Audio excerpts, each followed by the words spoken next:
of the word health with it just without the A, just an H-E-L-T-H, like it's misspelled because you're so stupid you don't even know how to spell health. I like that. I'm just, all right, I'll let.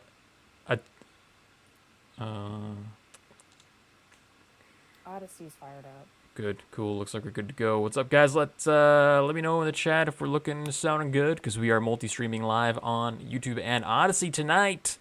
That's right, we are pushing the boundaries of what's possible here in the digital world of podcasting. Also live on stereo application.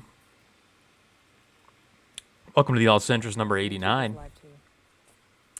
Yep, I think we are good to go. I'll wait for any comments from the viewers on that stuff, though. Welcome, guys. All Centrist number 89. We're talking about anti-health today. Anti-health, or as Paul in the YouTube chat has already put it, health with just an E, H-E-L-T-H, which I like. I'm going to steal that. I'll give credit to you, Paul, if necessary, but we'll call it health with an H-E-L-T-H because, I mean, this is the clown world, right? And we have to act appropriately.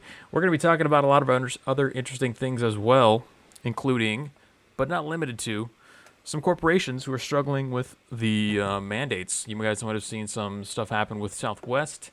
Looks like they may be, at least temporarily, backing down on their vaccine mandates for their pilots and their employees. InnOut Burger has some potential issues as well, at least in the San Francisco locations, because, you know, California is the epicenter of all this terribleness happening right now in America. So we'll look at what they've got going on. We've also got right-handed privilege. We're going to be talking about that. Yeah, just when you think it couldn't get any more ridiculous. But it's not. We're not going to be talking about the fact that we're talking about right-handed privilege. We're going to talk about what it means that we're talking about right-handed privilege and where that's going to lead us. Because I don't think they're. Maybe I'm being too generous, but I don't think they're serious about talking about right-handed privilege. I'll leave that up for you guys. Maybe you guys can convince me one way or the other. We're revisiting the Netflix story because the CEO initially last week, though he came out against the mutants, he has since caved to the mutants, and we'll see why he did that. Yep, that's right. And they were supposed to be rioting today, or protesting, whatever. Yeah, striking, and apparently they attacked somebody as well. I haven't heard about it. I just saw a headline somewhere that the a pro Dave Chappelle guy got attacked by one of the mutants at that protest. So we got a bunch of good stuff, and of course, whatever you guys like to bring up, you got questions, comments, things you want us to talk about in the stereo, go join the stereo chat at Weekly Narrative. You can follow us there, ask questions, leave comments. We've already got one ready to go, which we'll get to right after the intro.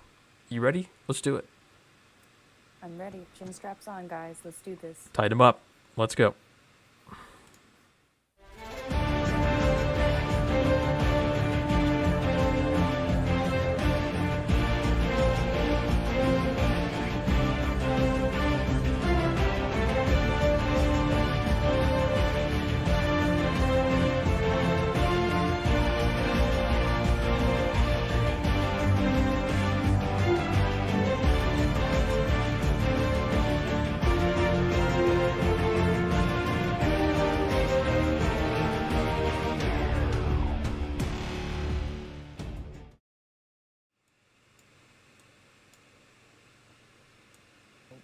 Jargon towards us. Oh, no, I think Agent Carmichael's cool. We got a stereo for Agent Carmichael. Let's go to that real quick, see what he's got to say. I can already tell, I just updated stereo, and it's showing 0 viewers, but we're getting stereo chats already, so something's...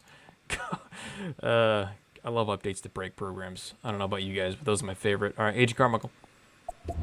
Your hard hat reminds me of Bob the Builder, and I just saw this funny meme with Bob the Builder in it the other day. It was like Bob the Builder said, can we fix it? And then his wife was like, no, Bob, just sign the divorce papers. Yeah, for those who haven't loaded up our show in stereo yet, my avatar is the whitest possible guy wearing a hard hat because why not? We're doing some hard work out here, okay? We're getting dirty, and there's risks of falling objects like falling IQ.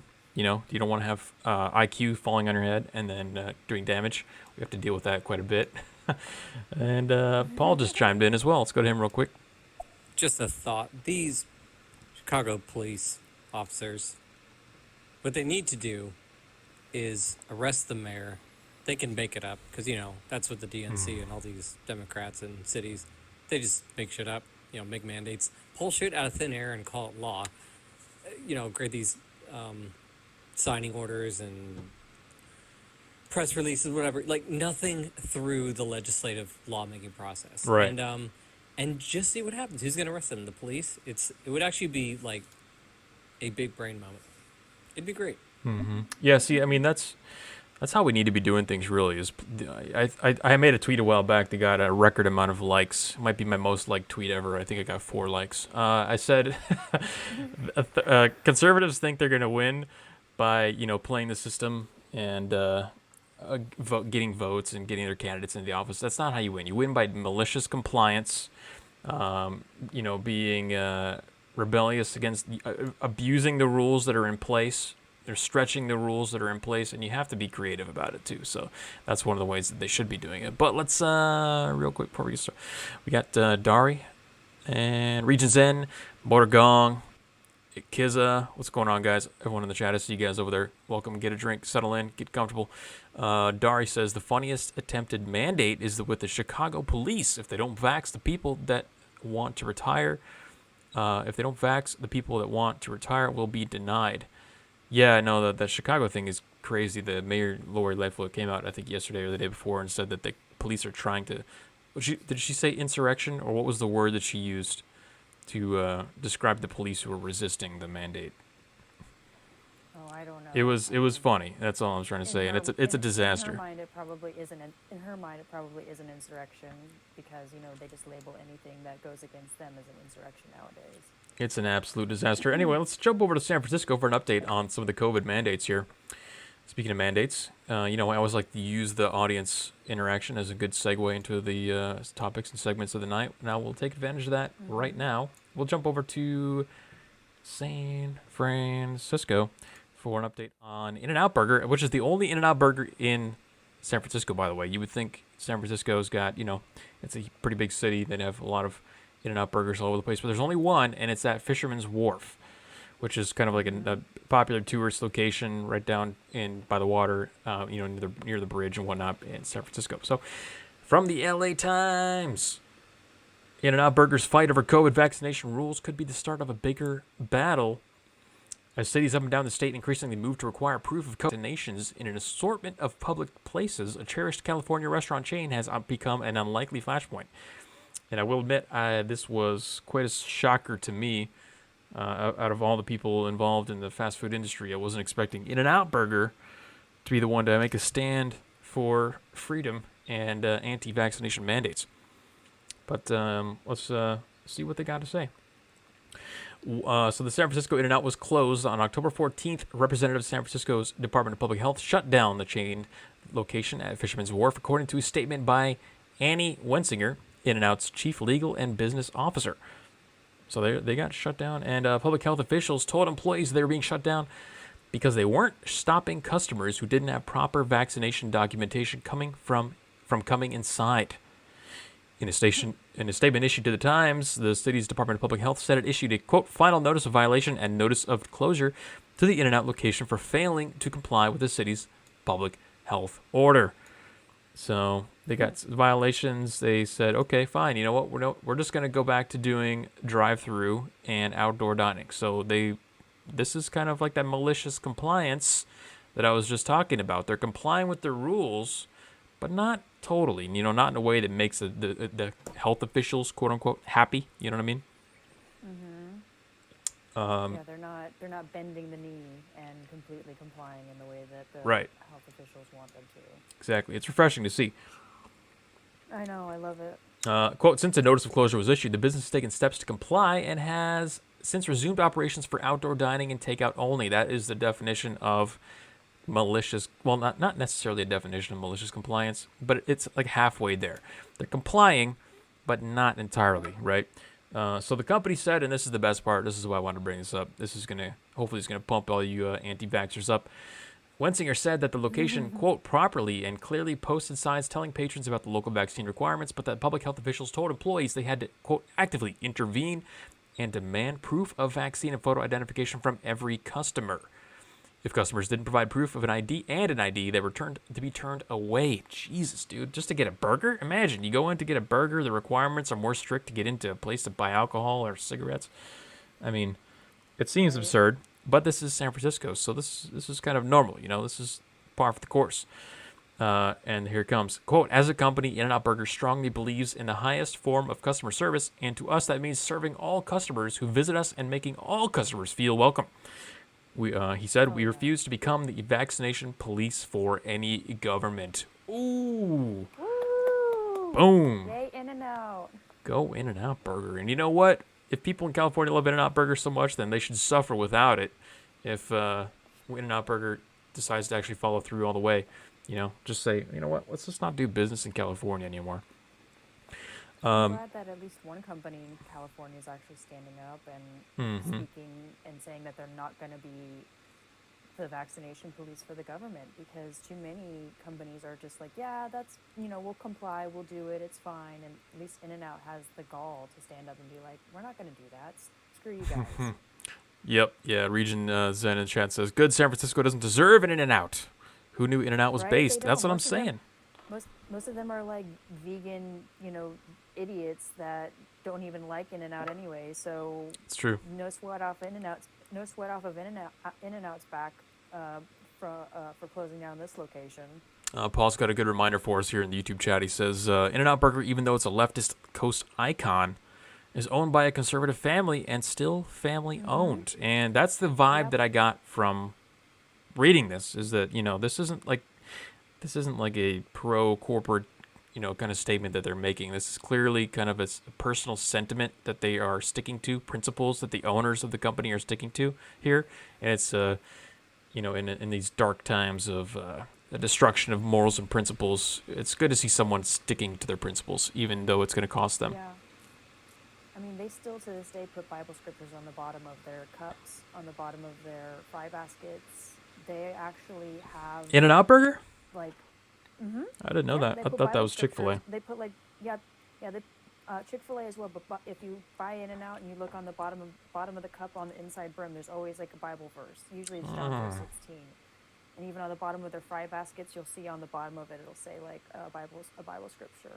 And I read somewhere that they actually have, like, they donate a lot of money to fight against human trafficking as well. And they're truck drivers that drive all their stuff up and down the coast and across to all the states that have their product. They really are like really trying like to put their mark on ending human trafficking in their small way. So it doesn't surprise me that In-N-Out is actually standing up and doing something about this. That's awesome. It doesn't surprise me because they've actually been standing up for conservative and more conservative leaning values for a while. I had no idea, but I don't really consume much fast food anyway, so I didn't know about the Bible verses and all that. That is pretty cool. And we'll close out. Sorry, go ahead. Jeremy, YouTube is saying I'm a little quiet. I don't know if it's maybe I wish I could turn my mic up, but Nope, I can't. I got you. No problem. Okay. Should be good. I pumped you up about Jeremy's got it. 20% now. Let me know. Okay. Okay. Quote, we fiercely disagree with any government dictate that forces a private company to discriminate against customers who choose to patronize their business. Quote, this is a clear governmental overreach and is intrusive, improper, and offensive. Thank you, In-N-Out. I don't know where I'm going to go buy In-N-Out tomorrow just because of this. I mean, I want to show my support.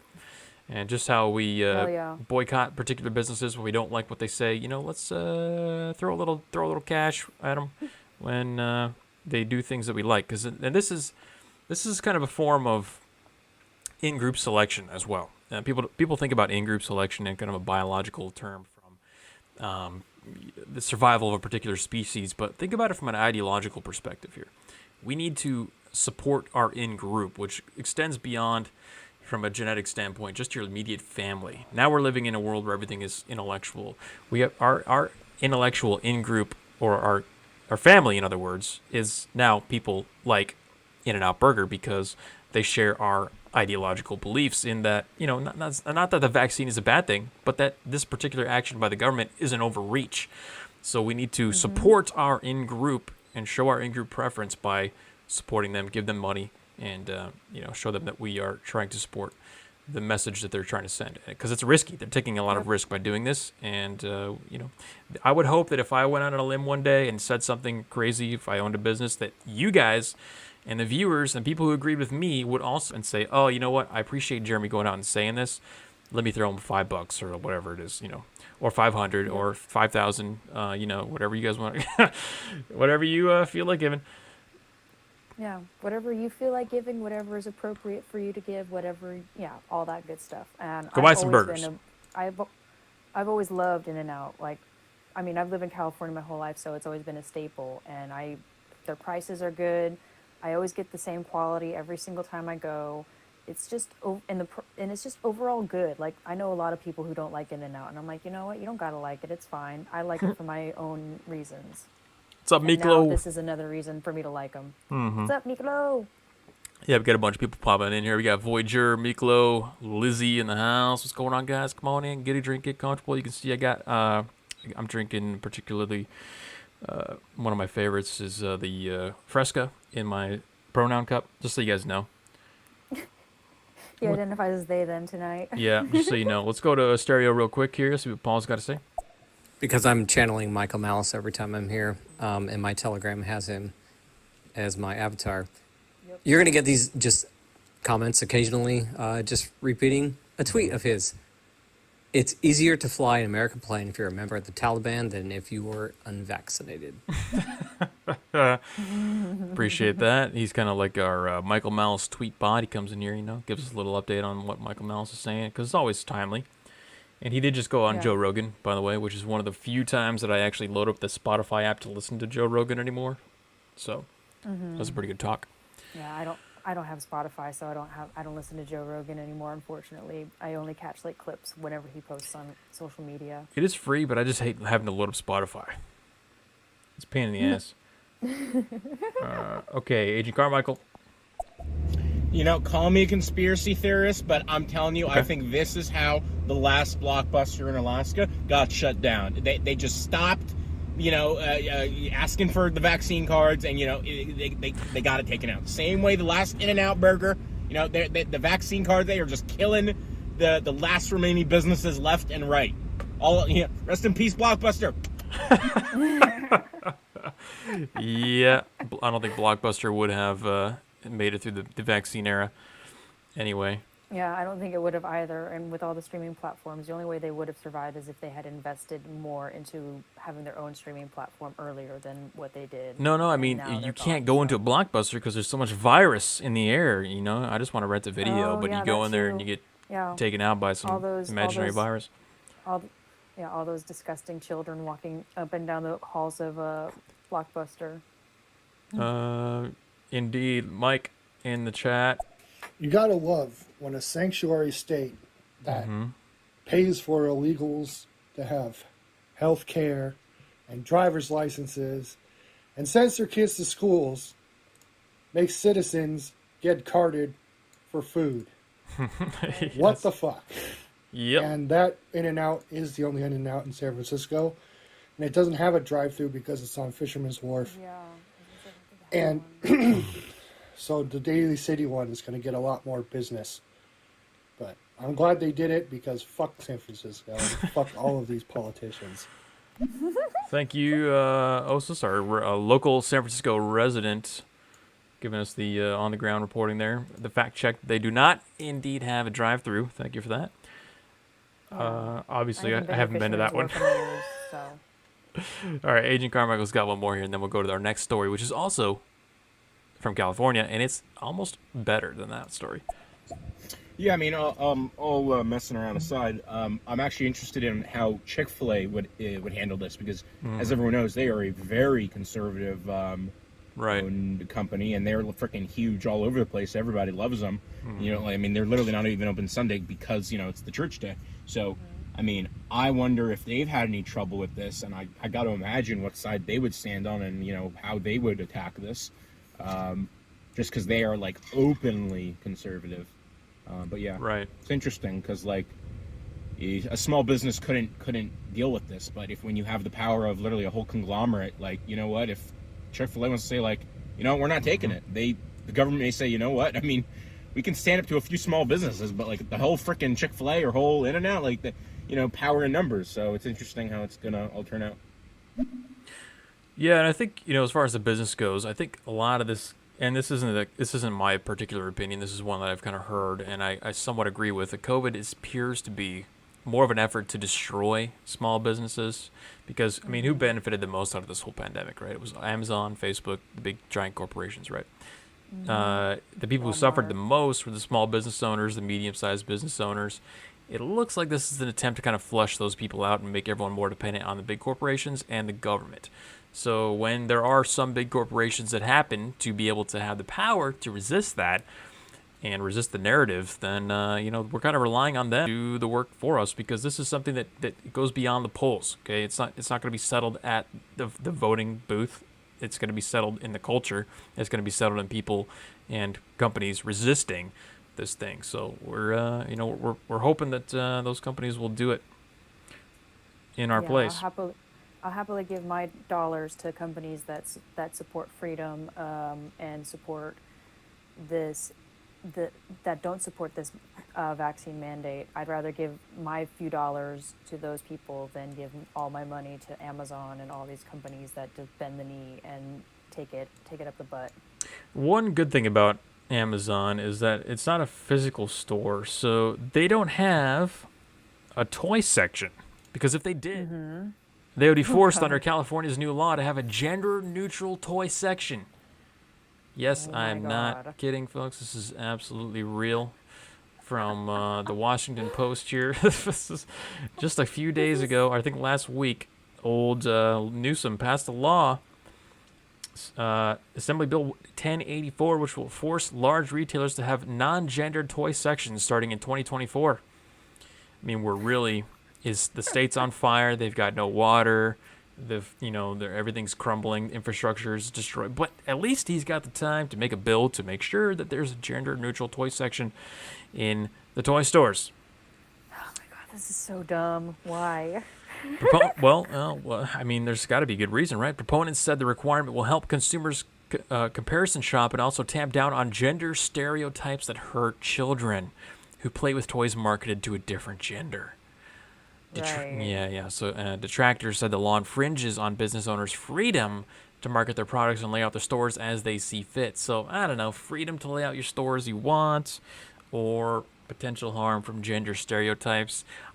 Personally, I think it's worth sacrificing some freedom here just to make sure that the kids can have, they can purchase toys without worrying about gender stereotypes. I don't know. What do you think? You're the LGBT analyst here, so I'll give you the last say on this one. I mean, I wish I could see where they're coming from on this issue, but I don't understand it. Like, when I was a kid, I didn't like playing with Barbies or any of that stuff. So I would never go to the girls section. I'd always go to the boys and get Legos and action figures and stuff like that.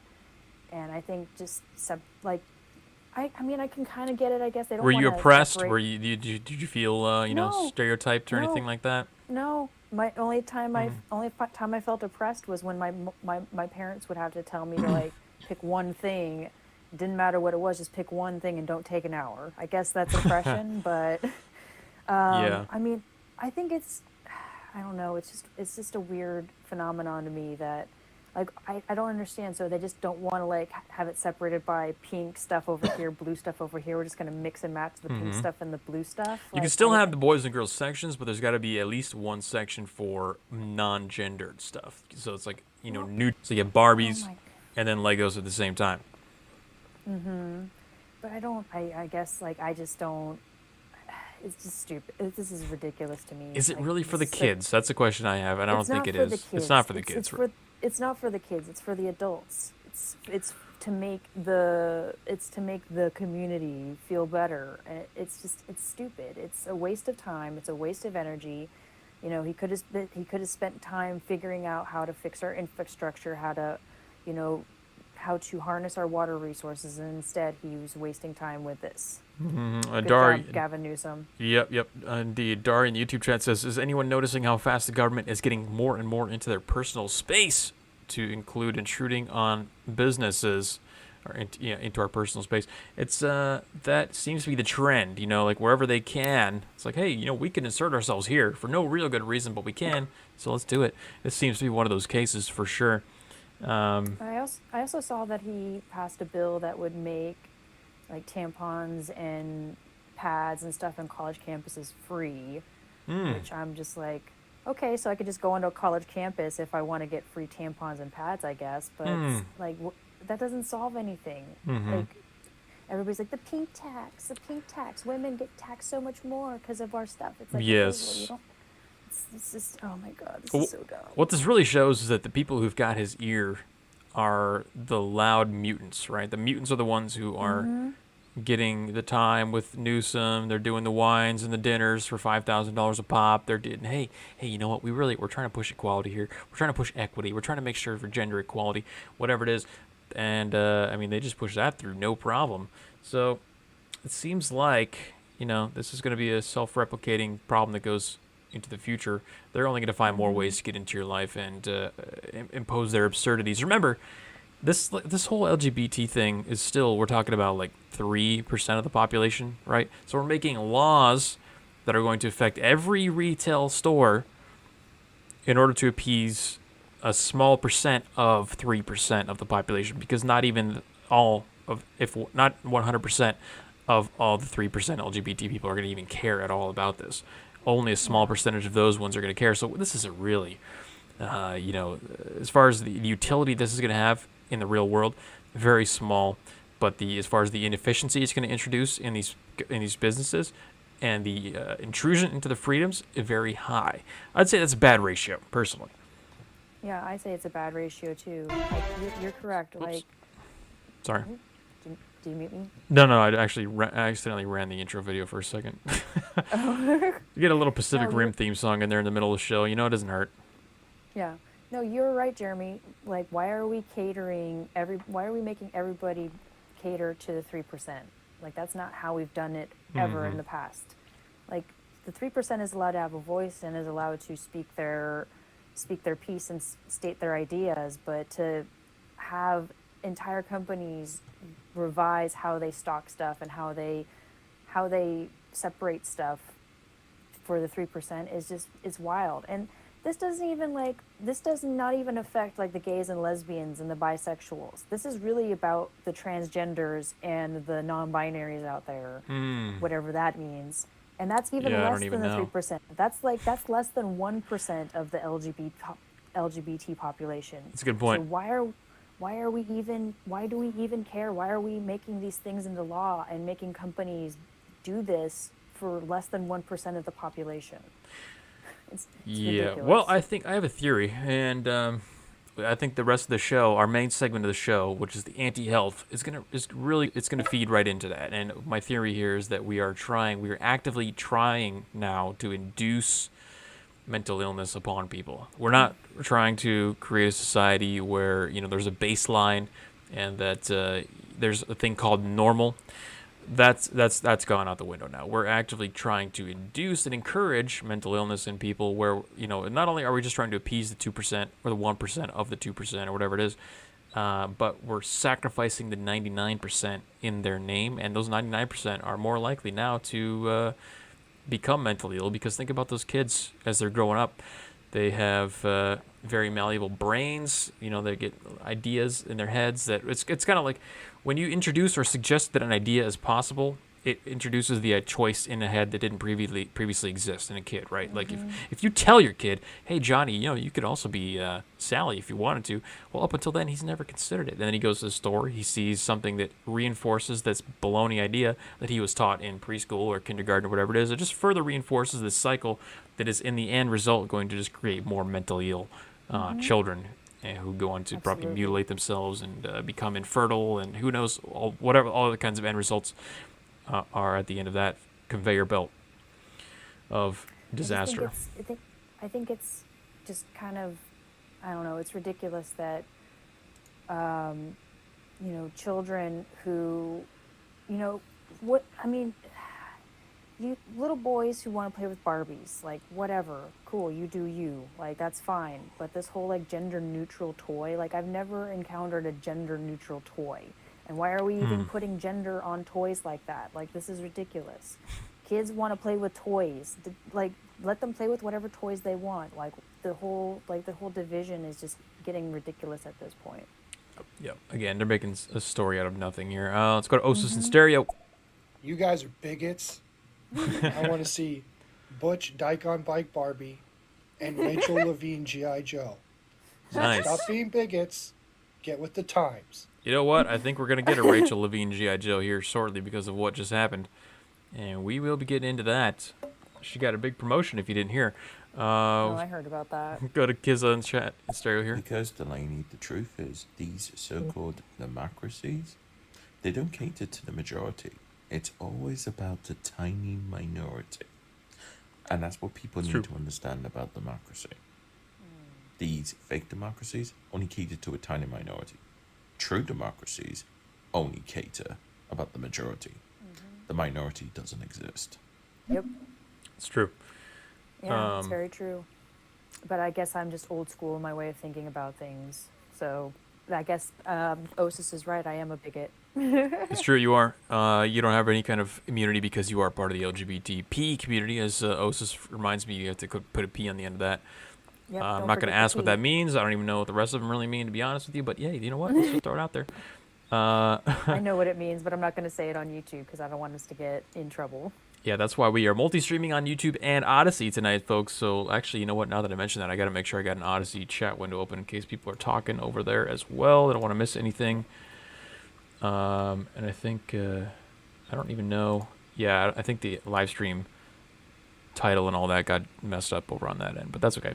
Anyway, we'll figure that out as we go. There's another part of the conveyor belt on the pipeline to mental illness that it's present in society right now, and that is, we talk about all the time, the behavioral, cognitive behaviors that lead to mental illness, like anxiety, depression, things like catastrophizing, looking for things that don't actually exist, thinking things are much worse than they are. And we've got a great, funny example of that right here for you. And I don't know if this is real. I'm just saying that out loud. I'm not presenting this as, look at this, they're going after right-handed people now. But we're going to talk about what it means that this is even in existence at all. So on your screen, we've got a tweet here from the Christopher Rufo, who's kind of the main anti-critical race theory guy. 4 screenshots of in different, this one looks like a live talk at a seminar or something like that, where there's a slide on the screen that says right-handed privilege. That's right, I said right-handed privilege, meaning you're right-handed, you have privilege now. There's bullet points here. It says it's easier. It makes life easier. Sense of belonging to fit in. The world is organized for right-handers. More access, more opportunity, and more advantage if you're just simply right-handed. Okay. Now again, I don't know if they're being serious, but judging by this person in the picture here, it's a black lady with, she's overweight and she's got kind of the shaved head. I would say this is serious, judging by the physiognomy of that. Do a quick physiognomy check on her right there.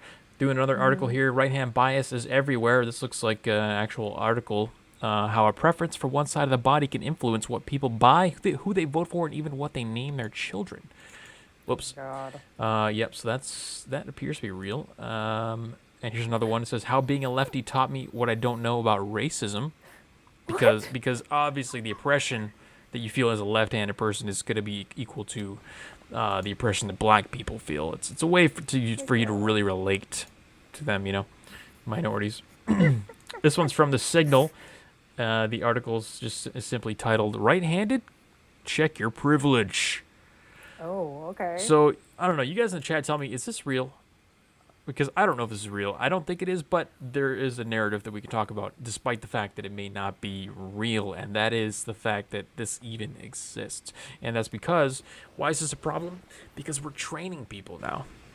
This is a clear sign that we're training people to become mentally ill. We're training people into the behaviors that generally you train somebody out of to get them free from mental illness. We're training them into the same patterns of thinking, which is recognizing things that don't actually exist, thinking people are out to get you, thinking things are much worse than they are. The cognitive behavioral therapies, they're pretty common. You guys can go look up a list. We've covered them here before.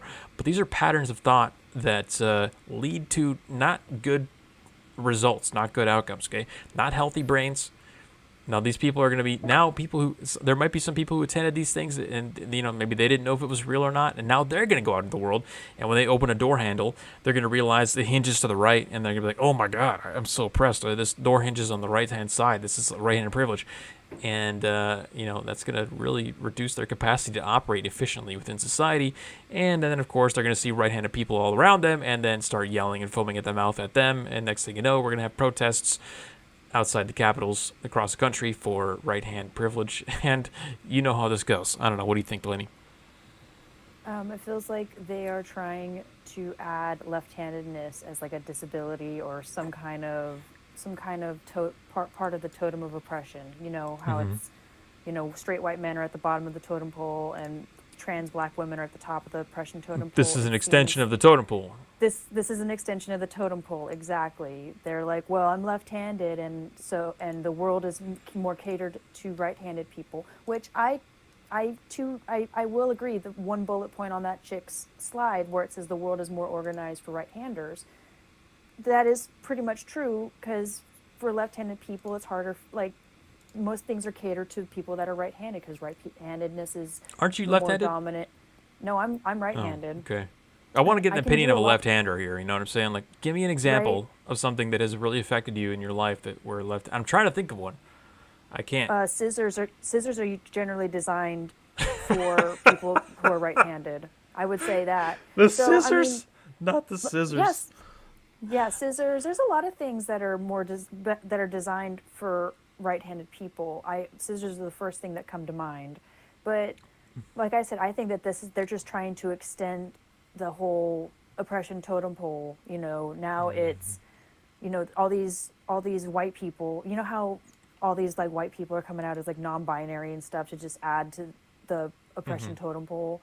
Yeah. Now it's going to be, well, I'm a non-binary left-handed, cripple that is oppressed. So feel bad for me, even though I don't really have anything else going for me. Yep. That's. So highly Commander possible. Osa says that you don't remember Ned Flanders' leftorium. I was going to talk about that, about how on The Simpsons, Ned Flanders opened an entire store that was designed for stuff that had products for left-handed people. So That's awesome. Oh, here we go. Here's a legit one. Nick Pollock says buying golf clubs. Okay. I don't run a golfer, so I yeah. can see that. Handguns, Paul Esser. I was thinking of that too. Handguns could be one. Yep.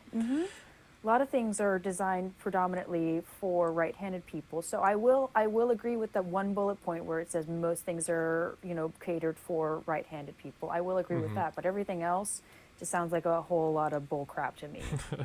I dropped a couple wrenches in the chat, so got some new wrenches out there. Look out for that. Osis and Paul got some wrench action.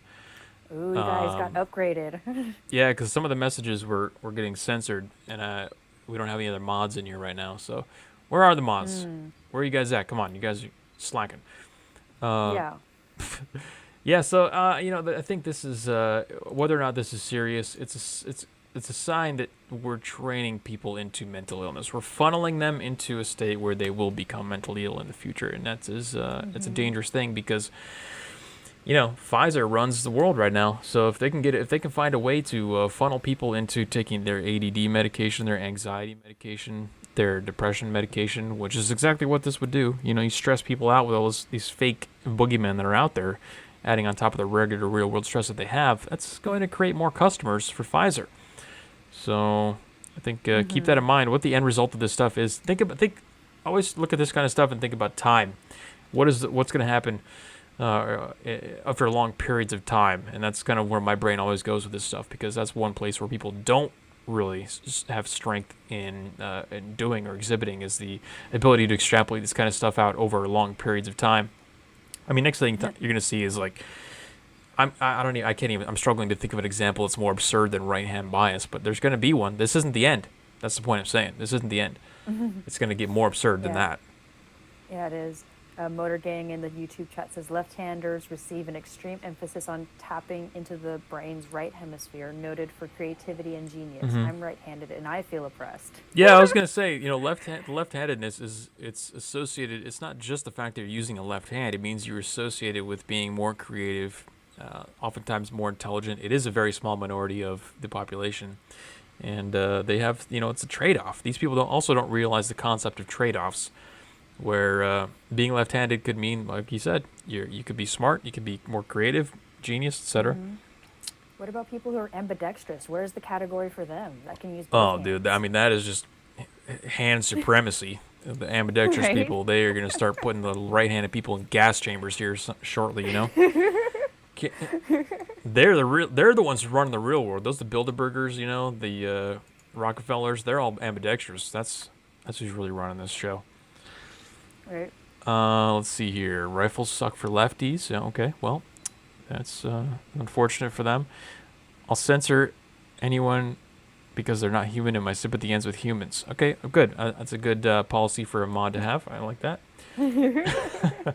All right, so we've talked about this funnel into the mental health issue. Let's get into the main segment of the night. This mental health problem that we're seeing here, which I am deeming anti-health. Okay, a quick show of hands if anyone in the chat has anybody heard the term anti-health before?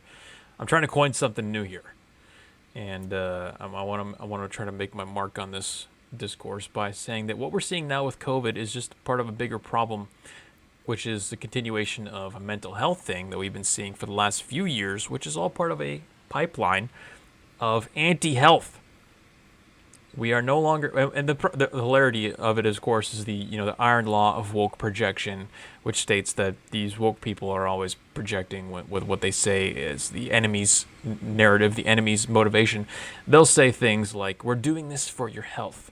Well, of course, that's always the opposite of what they actually say. So they're actually doing it not for your health. They're doing it for anti-health. And for our first example of anti-health today, let's jump over to Canada, because I mean we pick on California, Canada. These are all low-hanging fruit, of course, but we're gonna go. They're the canaries in the coal mine, the Canadian canaries in the coal mine. Say that 5 times fast. From Saskatchewan, the Saskatchewan Health Authority. This is a tweet from them, the official health authority in Saskatchewan. Your risk from COVID-19 is not determined by age, fitness level, or community. Your risk is determined by vaccine status, period. Oh my God. Yeah, 78% of all new cases and hospitalizations in Saskatchewan in September were unvaccinated or partially vaccinated people. So, yeah, I don't know. I'm pretty sure this is actually scientifically verifiably false. Your risk from COVID-19 is determined by your age and your fitness level. And it's funny that because they say those two particular things, and what have we been saying this whole time? It only kills fat and old people. And they're kind of admitting that by listing those two things. Like, dude, we all know. Everybody knows because we can see reality still. At least some of us can. And they're telling you straight up that it's independent of your age or your fitness level or your community. That one was a little weird. I don't understand community. But they said, your risk is entirely dependent on your vaccine status. What do you guys think? Is that some pure, utter propaganda or what? And by the way, not only did they lock the replies, so nobody can reply to this, but there's no disinformation tweet on this, which is obvious false information. This is blatantly false. This is medical misinformation. That's not even a stretch of the definition of the word medical misinformation. This is legitimate, actual medical misinformation to say that your risk from COVID-19 is not determined by age or fitness level. And yet here it lies on Twitter in all of its glory by a verified account, by the way, and no disclaimers on the bottom. There's no tweets, no Jack, Jack's face isn't popping up on the screen saying, "Hey, did you know this is misinformation? Don't follow this account because they've been posting misinformation." None of that. No controls on this at all. So, I mean, and that's also a sign that, the medical misinformation or the regulation on tweets, the censorship clearly only goes one way on this, right? Yep, absolutely. I think that this is total misinformation as well, because we have been talking about this for almost over a year now. And most of the cases that we see of people dying from COVID are either overweight or old, or they have some kind of other comorbidity going against them. So to say that, no, it's nothing, your age, your fitness level, none of that matters. It's all about whether you're vaccinated or not. That's total propaganda. This is awful. I wish that I had Twitter so I could, report this or something, but I don't. So Yeah, all I can Tyler do in the is chat just said laugh at report it, so I'm doing it. I know it's not going to do anything, but you know what? I'm just going to do it anyway. And it's funny Yeah. because look at the reporting process for this. Here we go. So I clicked report an issue, which I've never reported a tweet in my entire life before because I'm not, I'm not a wussy. And here we go. These are the options. It's suspicious, abusive, harmful. It's misleading. Okay, I'm going to go with misleading. What's this tweet misleading about? Here's the two options: politics and health. Politics and health. Okay, health obviously, and then COVID-19 information pops right up. Yeah, okay, so here we go. I'm not gonna. Oh, they want you to mute them, so they assume that if you're reporting them, that you want to mute them as well. God, people are so soft, man. I can't believe there's people who report thousands of people a day, like dozens of people per day. Can you imagine being so pathetic? But anyway, I'm gonna do it just for fun. Yeah. I still want to view it. Don't take it away. Okay, so Don't take it away. I want to look at it, but Reported. I also want you guys. I want Twitter to actually, if they're going to censor, people who put out misinformation about COVID, even though it's not misinformation. I want these guys to be misinformation as well, tagged as misinformation, because saying that your health and your age has nothing to do with whether or not you're going to survive COVID, and only thing that's going to determine your survival is the vaccine. That is total utter misinformation, because we know for a fact that the vaccine does not prevent you from getting COVID-19. It does not. And here's the thing.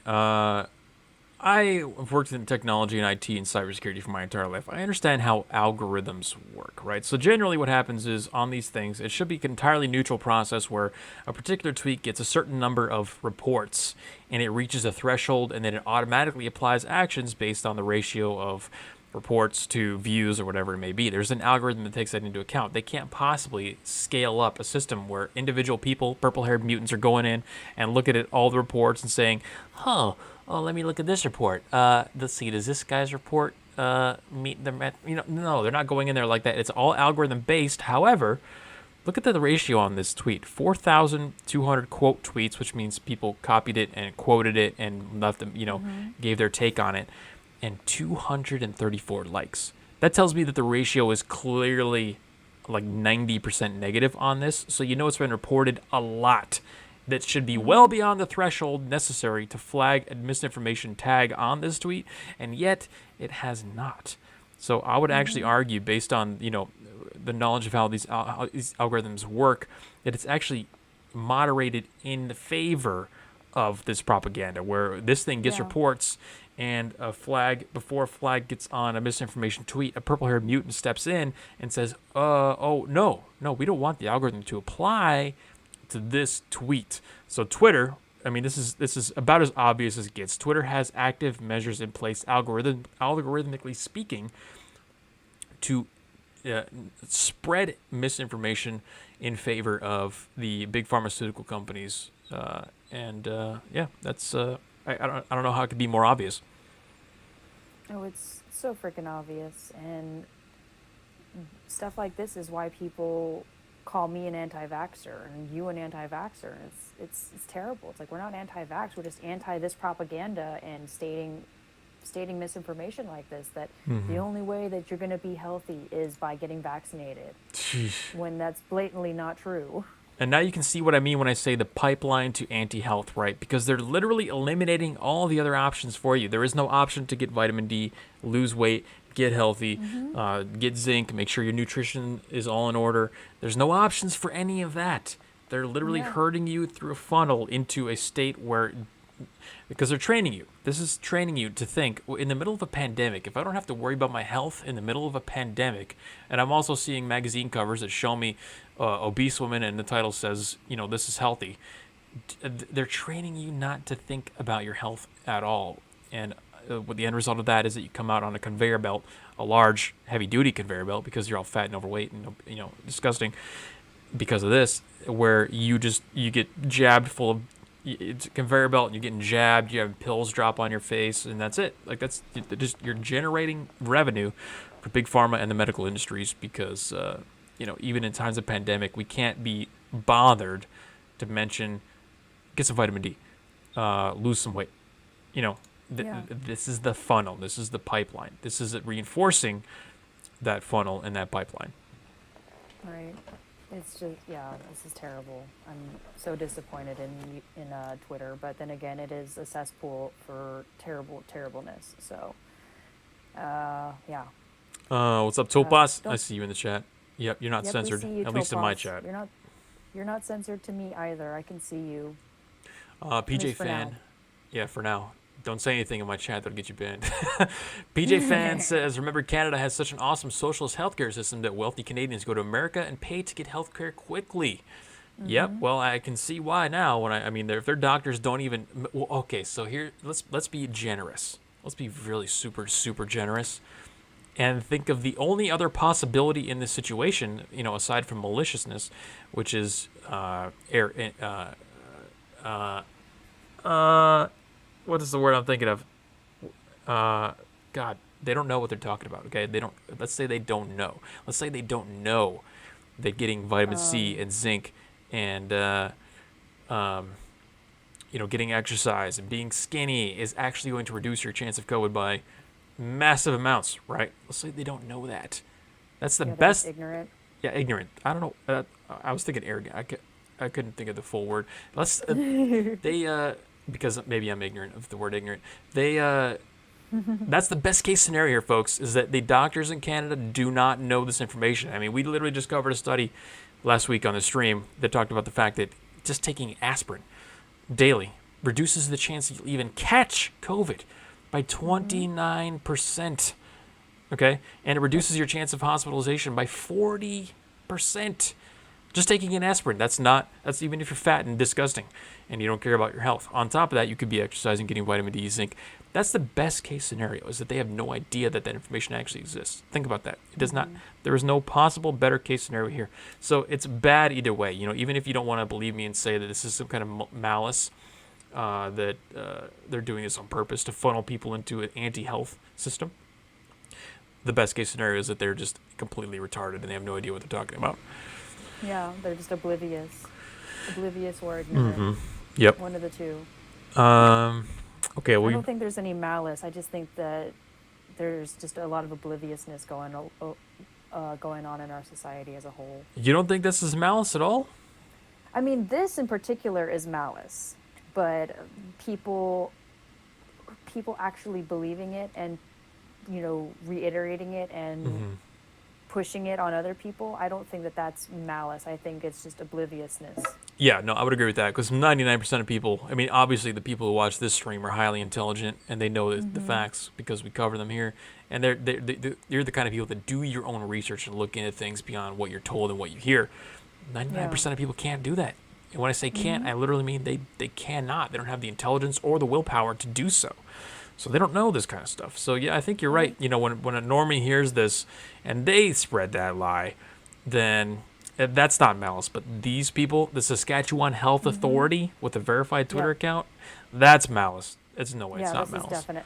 The Saskatchewan, that's definite malice. They are knowingly spreading false information, but the people who reiterate it and spread what they hear and take the authority and listen to them and spread it, those people don't have malice, unless they do the research and they don't care and then they still spread it anyways. But like you said, Jeremy, a lot of people are really dumb and don't really actually go deeper into what they're trying to talk, what this propaganda is actually trying to say. And that right there is probably the biggest reason why I do not have a really positive outlook for the entire outcome of the entire country. Okay, so when we talk about saving America and all that kind of stuff, you got to remember that 99% of these people out there are retarded. Okay, and they're really, really stupid, really, really stupid, or they just don't want to put in the effort. One of the two. They're not all stupid. Some of them are very smart, but they don't want to put in the effort. They don't care. They're not engaged. And as far as the outcome is concerned, all of those things are the same, right? Because the outcome is going to be terrible. So it sucks, man. It really sucks that people think this is real. Your risk of COVID-19 is not determined by age. Jesus Christ, dude. This is some crazy dystopian stuff from a health authority. And man, this is wild. Let's see what Stereo's got to say here. We got a few Stereos that came in. I see a Moneypenny one in there too. That's going to be good. I just have to point this out in direct response to that, and it is blatant misinformation that your risk of the contracting the virus is tied to your vaccination status. A peer-reviewed, double-blind study, the gold standard, or it's a study, which is all that matters. RCT. Increases in COVID-19 are unrelated to levels of vaccination across 68 countries. That's like over 1/3. I think there's like 150 some. And 2,947 counties in the United States. To be honest, I don't know how many counties are in the United States. That sounds a little high. No. Zero correlation. Up is down, left is right. Fucking clown world all the time. Clown world, baby. Up is down, left is indeed right. And the way they worded it, they could have worded it in a way where that might have made sense. But it says your risk from COVID-19. That means your outcome. Like, you're going to go to the hospital, you're going to die, like, you're going to be sick for 5 days, you're going to be asymptomatic. Clearly a blatant lie. Let's go to Osis. He dropped a video today, compilation of all the mainstream media whores that lie to us daily, that are sponsored by Pfizer. And I know one of the doctors, he's a former FDA official, I think the head of the FDA, Scott Gottlieb. Let's see, he was commissioner of the Food and Drug Administration, yes. He's also on the board of directors for Pfizer as well. And he wrote a book about COVID. And he's been shilling the vaccine and lying constantly and changing and talking out of the side of his mouth. He even admitted that the 6 feet of social distancing is an arbitrary number that they use to try and scare the people. It was supposed to be 10 feet. They found that would be untenable in society and people wouldn't be able to make things work in lines or whatever. So all of these guys are fucking cons. Brought to you by... Oops. Yep. Speaking of that, let's go to that right now. Actually, I was going to play that, and this is why I'm. This is what I was leading up to. This is the crescendo, but of course, since you opened up to it, we're gonna segue into this. There's a compilation going on out there of all these news media organizations and who they happen to be sponsored by. And after you watch this, you might get an understanding of why we don't hear much negative. We don't hear much questioning. We don't. We're all told to just take the vax and enjoy. I hope you enjoyed this compilation as much as I did. 50 seconds long. For those of you on stereo, you won't hear it. So get on YouTube. Sorry. Yeah. So sorry. Oh, that was not going to play. It was auto playing when I didn't want it to play, but now that I want it to play, it's not going to play. Jesus. Okay. Come on. Poke it a little bit here. Okay, now it's just not going to play. The internet here is just awful. It won't let me even play these videos when I'm streaming for some reason. But maybe I can just do the audio. Let me try that. Let me turn off the screen here. It might have something to do with OBS. Let me try this. I think it might be an OBS issue. Is brought to you by Pfizer. CBS Health Watch sponsored. Okay, well, I'm gonna drop a link in chat. You guys can check it out on your own. But yeah, it's a compilation of every major media outlet saying the same exact thing. CBS News brought to you by Pfizer. ABC News brought to you by Pfizer. Your sponsor for the NFL today, Pfizer. Every single thing out there is literally being given money by Pfizer, and then you wonder why all these people have positive opinions towards Pfizer. You're not allowed to say anything bad about the vaccine or anything like that. This is why, folks, because there's a media reinforcement of the narrative through these companies who aren't allowed to have objective viewpoints on these things. They're not allowed to because they're sponsored. And guess what happens if they say something bad about Pfizer or they question Pfizer? Well, Pfizer pulls out their sponsorship. Pfizer pulls the money out. They don't advertise on that platform anymore. So there is an incentive, and you all know, we talk about it many times here on the stream, that if you want to understand the world, all you got to do is understand incentives. There's an incentive. Follow the money. There's an incentive to not talk bad about Pfizer. There's actually an incentive to say good things about it. There's an incentive to encourage people to take the vaccine because that means that Pfizer will continue to give you money for just having their logo on your show. Yeah, all hail Pfizer. And if you don't hail Pfizer, then a gas chamber for you. Yeah, I'm starting to think, big pharma might be worse than the big banks, as far as who's really destroying this country, running the news, and running the show behind all this thing. Because we talk about big banks a lot and how they're kind of running everything. I'm starting to think more and more that it's big pharma, and it's stuff like Big this. Pharma's catching up. It's stuff like this that leads me to believe. I mean, the health funnel. It continues, Scott. We got more. Let's go over to the next story here.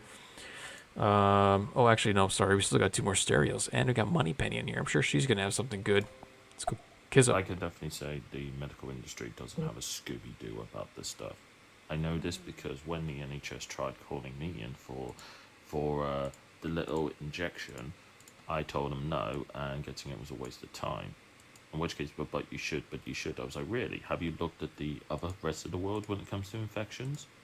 They're like, no. I was like, really? Are you aware Japan has less deaths than New York does? No. Yeah, that's right.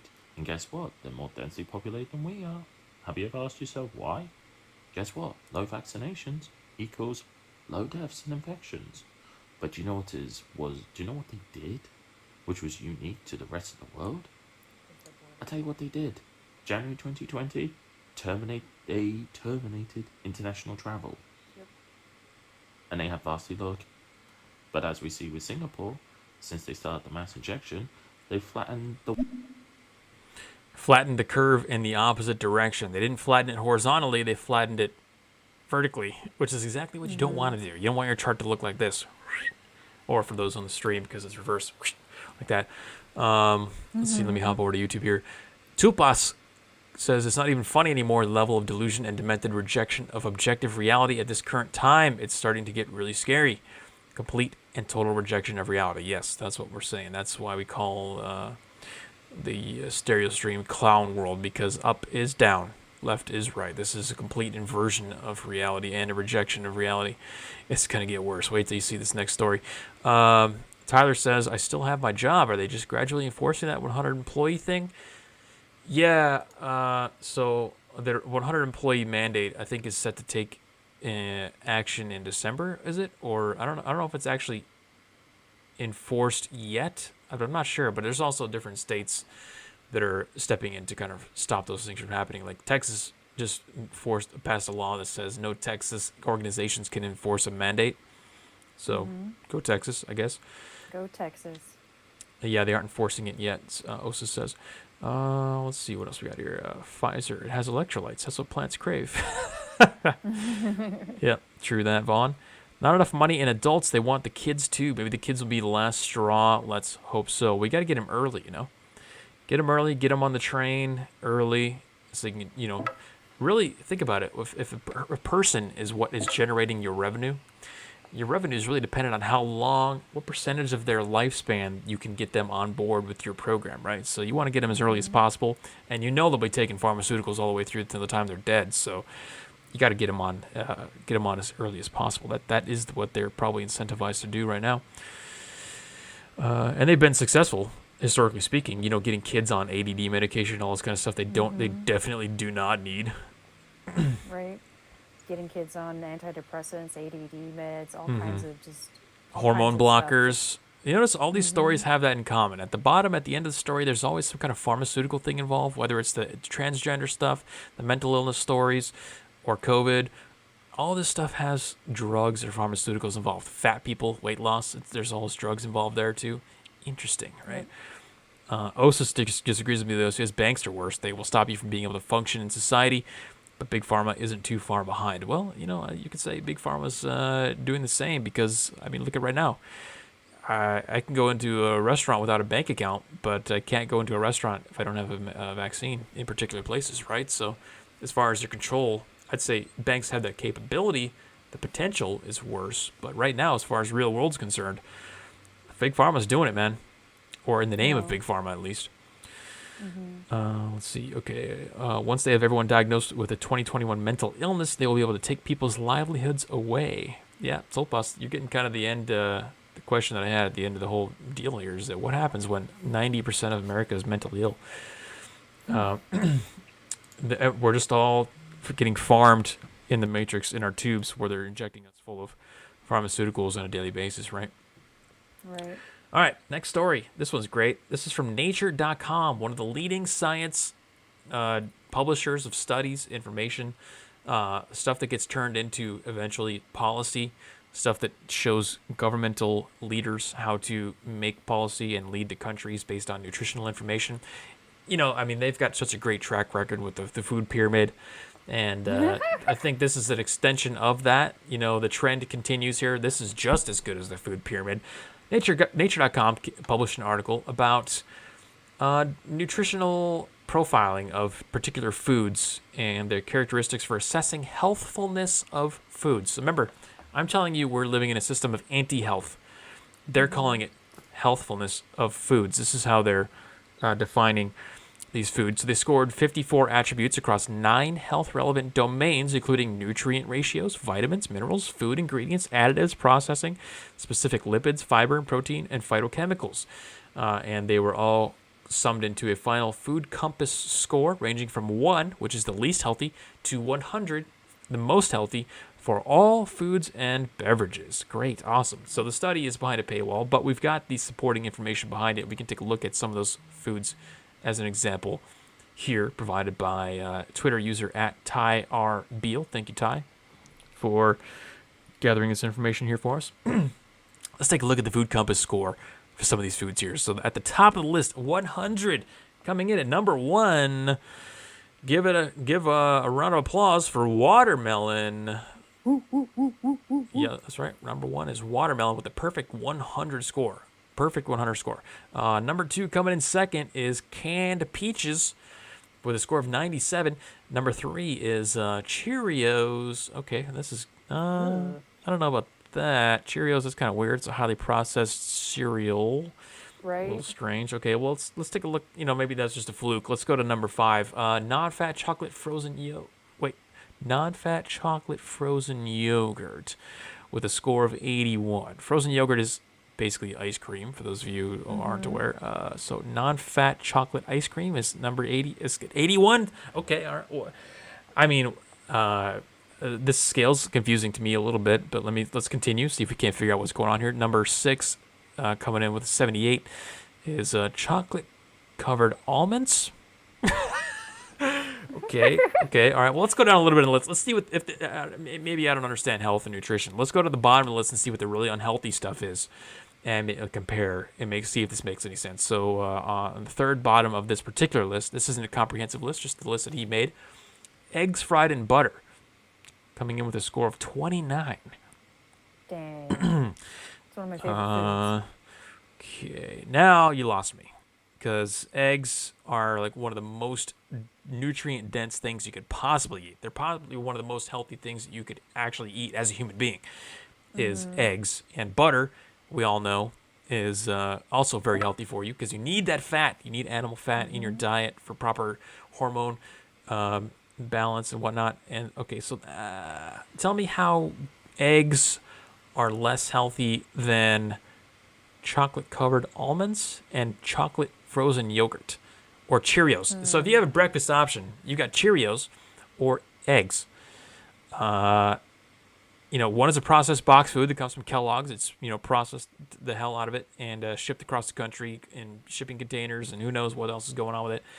Or you could just crack open an egg and fry it in your pan right there. You lost me. You're telling me Cheerios are 3 times more healthy or healthful in their terms than eggs. Okay, well, there's one even better on the list here, guys, and I've been saving it.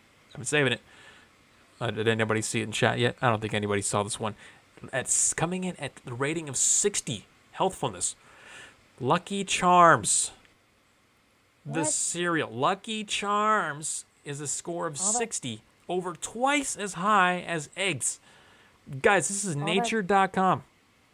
All that processed sugar is more healthy than eggs fried in butter. That makes zero amounts of sense to me. Or cheddar cheese, or ground beef.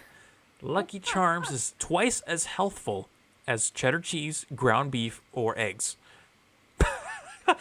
Oh my God! And it's 3 times less healthy than Cheerios, or chocolate-covered almonds, or chocolate frozen yogurt. Guys, tell me.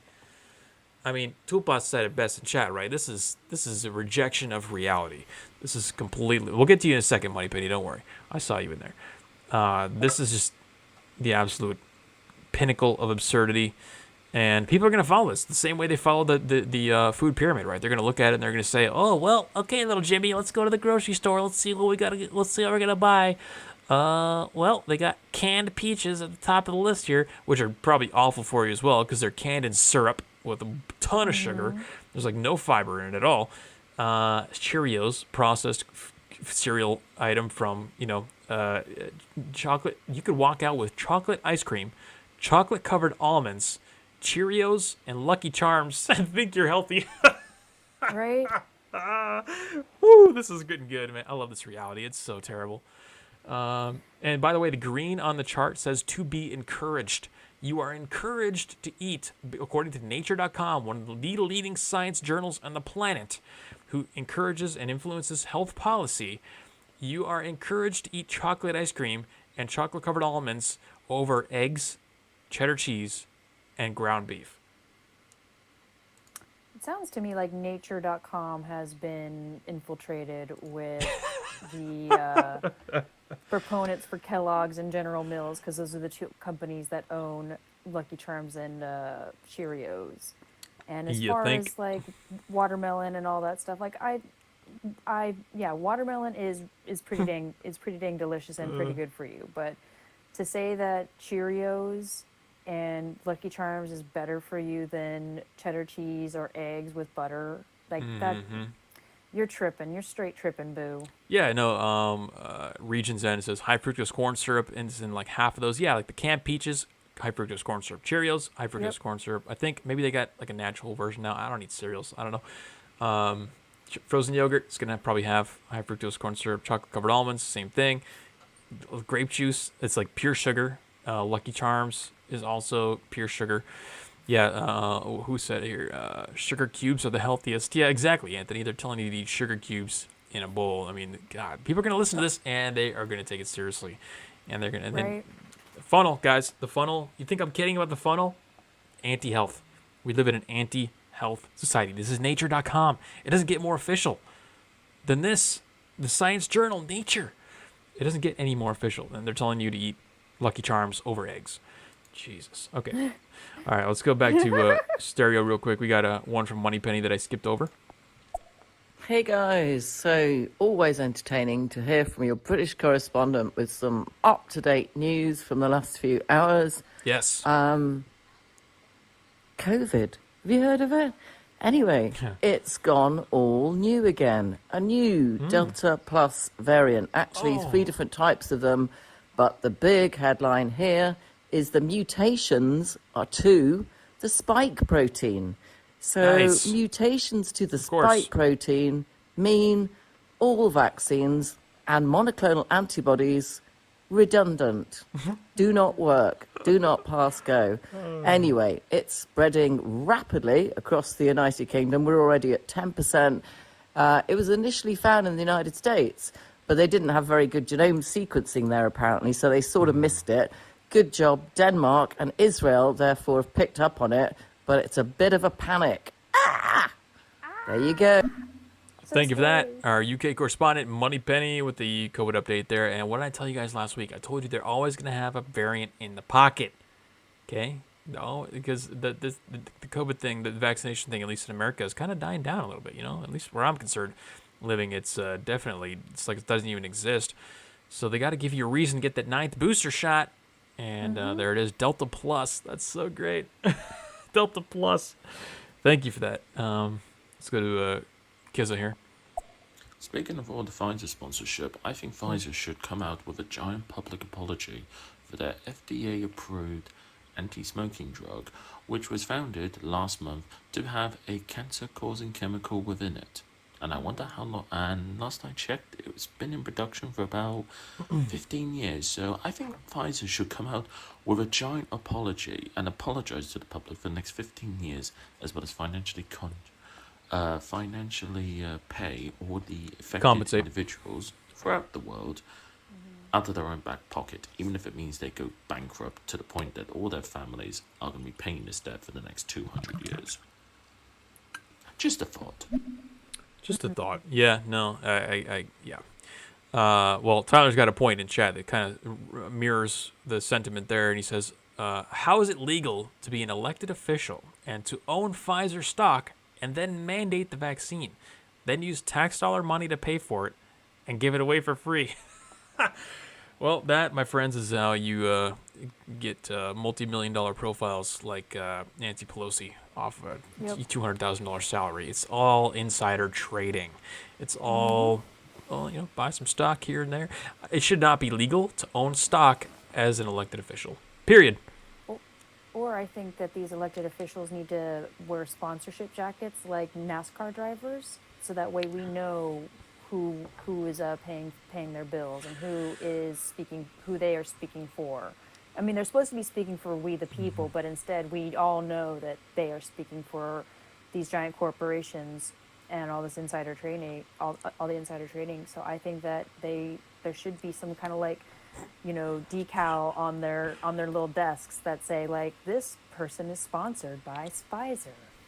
Oh, Moneypenny didn't know what Lucky Charms are. Yeah, they're marshmallows. It's marshmallows. Yeah, marshmallow cereal. They're It's disgusting now. awful. It's literal cancer. Yeah, it's just pure sugar. And I mean, I used to love them as a kid, but now as an adult, it's just way too much sugar for breakfast. No way. Okay, Paul seems to be confirming that they did remove high fructose corn syrup for optics. Okay, so I was correct on that assumption because, yeah, that's definitely a bad option. Optics. I noticed a CNN post, ages 5 to 11, White House is pushing for their age group to be okayed. Oh, yeah, no, and they're going to do it fast, too. I think they're already shipping out the vaccines for the distribution to them, and they're going to do it quick because they're already behind schedule because we got Delta Plus. So we got to get the first round of vaccines in the 5-year-olds because, by the time the Delta Plus story really kicks in, it can't be too current before... since the last vaccine, you got to give it some time so that the worry can kick back in, and you can say, oh, that one kind of wore off. You got to get the other booster, et cetera, et cetera. So yeah, it's all about timing. Yeah. Let's just pump our kids full of a vaccine that caused another variant, from the spike protein. Yeah, let's just do that instead of just not. No, makes total sense. Pump them full of the vax. Send them to the school where they're going to look at porn. Give them ADHD medications while they're there. Stuff an iPad in their face. Don't let them play outside. It's going to be great, guys. We're going to have such a great society in 20 years when these kids grow up. It's going to be fantastic. I'm looking forward to it. Yeah, make sure you sanitize all the tables, even though there's no evidence that shows that surface contact is a way to spread COVID, but whatever. Vaughn says, being alive is cancer causing. Yes, indeed. Yeah, that's right, Tyler. Delta Plus, as reported by our British correspondent Moneypenny there. That's the new narrative over there, at least, that they're pushing for the new Delta Plus, which is unfortunate in a way because I was hoping that we could get to an Omega variant eventually, and then, there wouldn't be any more. But I guess if you do a plus, you could always just throw another plus on there, like Delta Plus Plus or whatever. Yeah, boring. Delta plus minus. Yeah, the plus is to make you really know that they're serious guys. Well, you need to get it. They're taking advantage of the psychological conditioning that's in place with the Delta. The word Delta, just in and of itself, instills fear in these mentally ill people. Remember, guys, we're talking about people who wear like hazmat suits to go get a hamburger, right? Right. The level of mental illness is off the charts, so they have a strong association with the word Delta. They don't want to lose that. If you go to Gamma, then you're starting over from the beginning, right? You got to build the fear. You got to too much work. Just Delta Plus. Okay, Erica in stereo. They usually give your rights back just a little bit at a time before they're about to take them away. Yep. So what we saw in California, we opened back up just a little bit, and then once we had a few COVID cases, we closed back up, and now everything is mask this, vaccinate, show me your papers or negative COVID test, and you can go back to normal. Oh man, I remember they opened the gyms for we went down to like Red Zone or whatever it was for like 2 weeks. I was talking to the chicks at the front desk, and I was like, "So, how long do you think this is gonna last? Are we gonna be closed next week?" And we were closed next week. It was, 2 weeks. It's so pathetic. It's Moneypenny. So, on target, what is the difference between a yogurt and an American? Are you going to let me say this? I can get 300 years more culture out of my yogurt than I could ever get out of an American. Good Nice. joke, Miss Moneypenny. Yeah, on topic joke. Appreciate that, Paul. Nature.com. It's magically nutritious. Brought to you by Pfizer. Oh man, Clown World. I need to integrate some sound effects into the stream. I think I gotta be pushing some buttons for some Clown World. Some sound effects to really drive home the Clown World that we're living in here. Okay, Moneypenny's got another one here. Hey, Kizza, good point. But you know what? You don't need to worry. Pfizer have got it all sussed. Cancer. Okay. So on the day that the FDA sort of pretended to approve the Pfizer vaccine, they hid a news press release. Oh, they found a bit of money, 2.26 billion, that they decided to use to buy the world's biggest provider of cancer blood treatments, a company called Trillion. Yeah. So Pfizer have already sussed that the vaccine might cause cancer and the virus might cause cancer, and their own smoking chemicals that they were selling might cause cancer. So don't worry, they've bought the company with the results. You're fine. I mean, if I was Pfizer, I'd do the same thing. Like I said, I told you at the beginning of the stream, you got to think long term, right? So they're thinking long term. Excuse me. Right. Yeah, they are. They're planning for the future. They want to make that bottom dollar. And they know that their crap that they've been pushing for years is going to cause cancer, so might as well buy up the cancer treatments. Pharma dollar, big dollar, big dollar. Okay, there's my reference to, oh man, I forgot his name. Bill Hicks. Courtney. One of the sickest things that I've seen is there's a bit of a trend going across like social media, I suppose, of parents videotaping their children, telling them like that you can finally get the vaccine, and the children are crying tears of joy. Now, yes. I mean, I don't know if this is real or not. I mean, either way, it's sick, but it's like, how brainwashed are these children now because of their parents doing this to them? Exactly. Crying because they're saying, okay, I can find, like, young children, like 7, 8, crying because they were finally eligible to get the vaccine. It's sick. It's just pure sickness. Yep. 6 and 7 and 8-year-olds shouldn't have to be worrying about any of that stuff. That's just my personal opinion about it. I think putting that kind of worry on our young population is going to do more harm than it is good to their mental and physical well-being. Yo, G-Max, what's up? Welcome to the chat.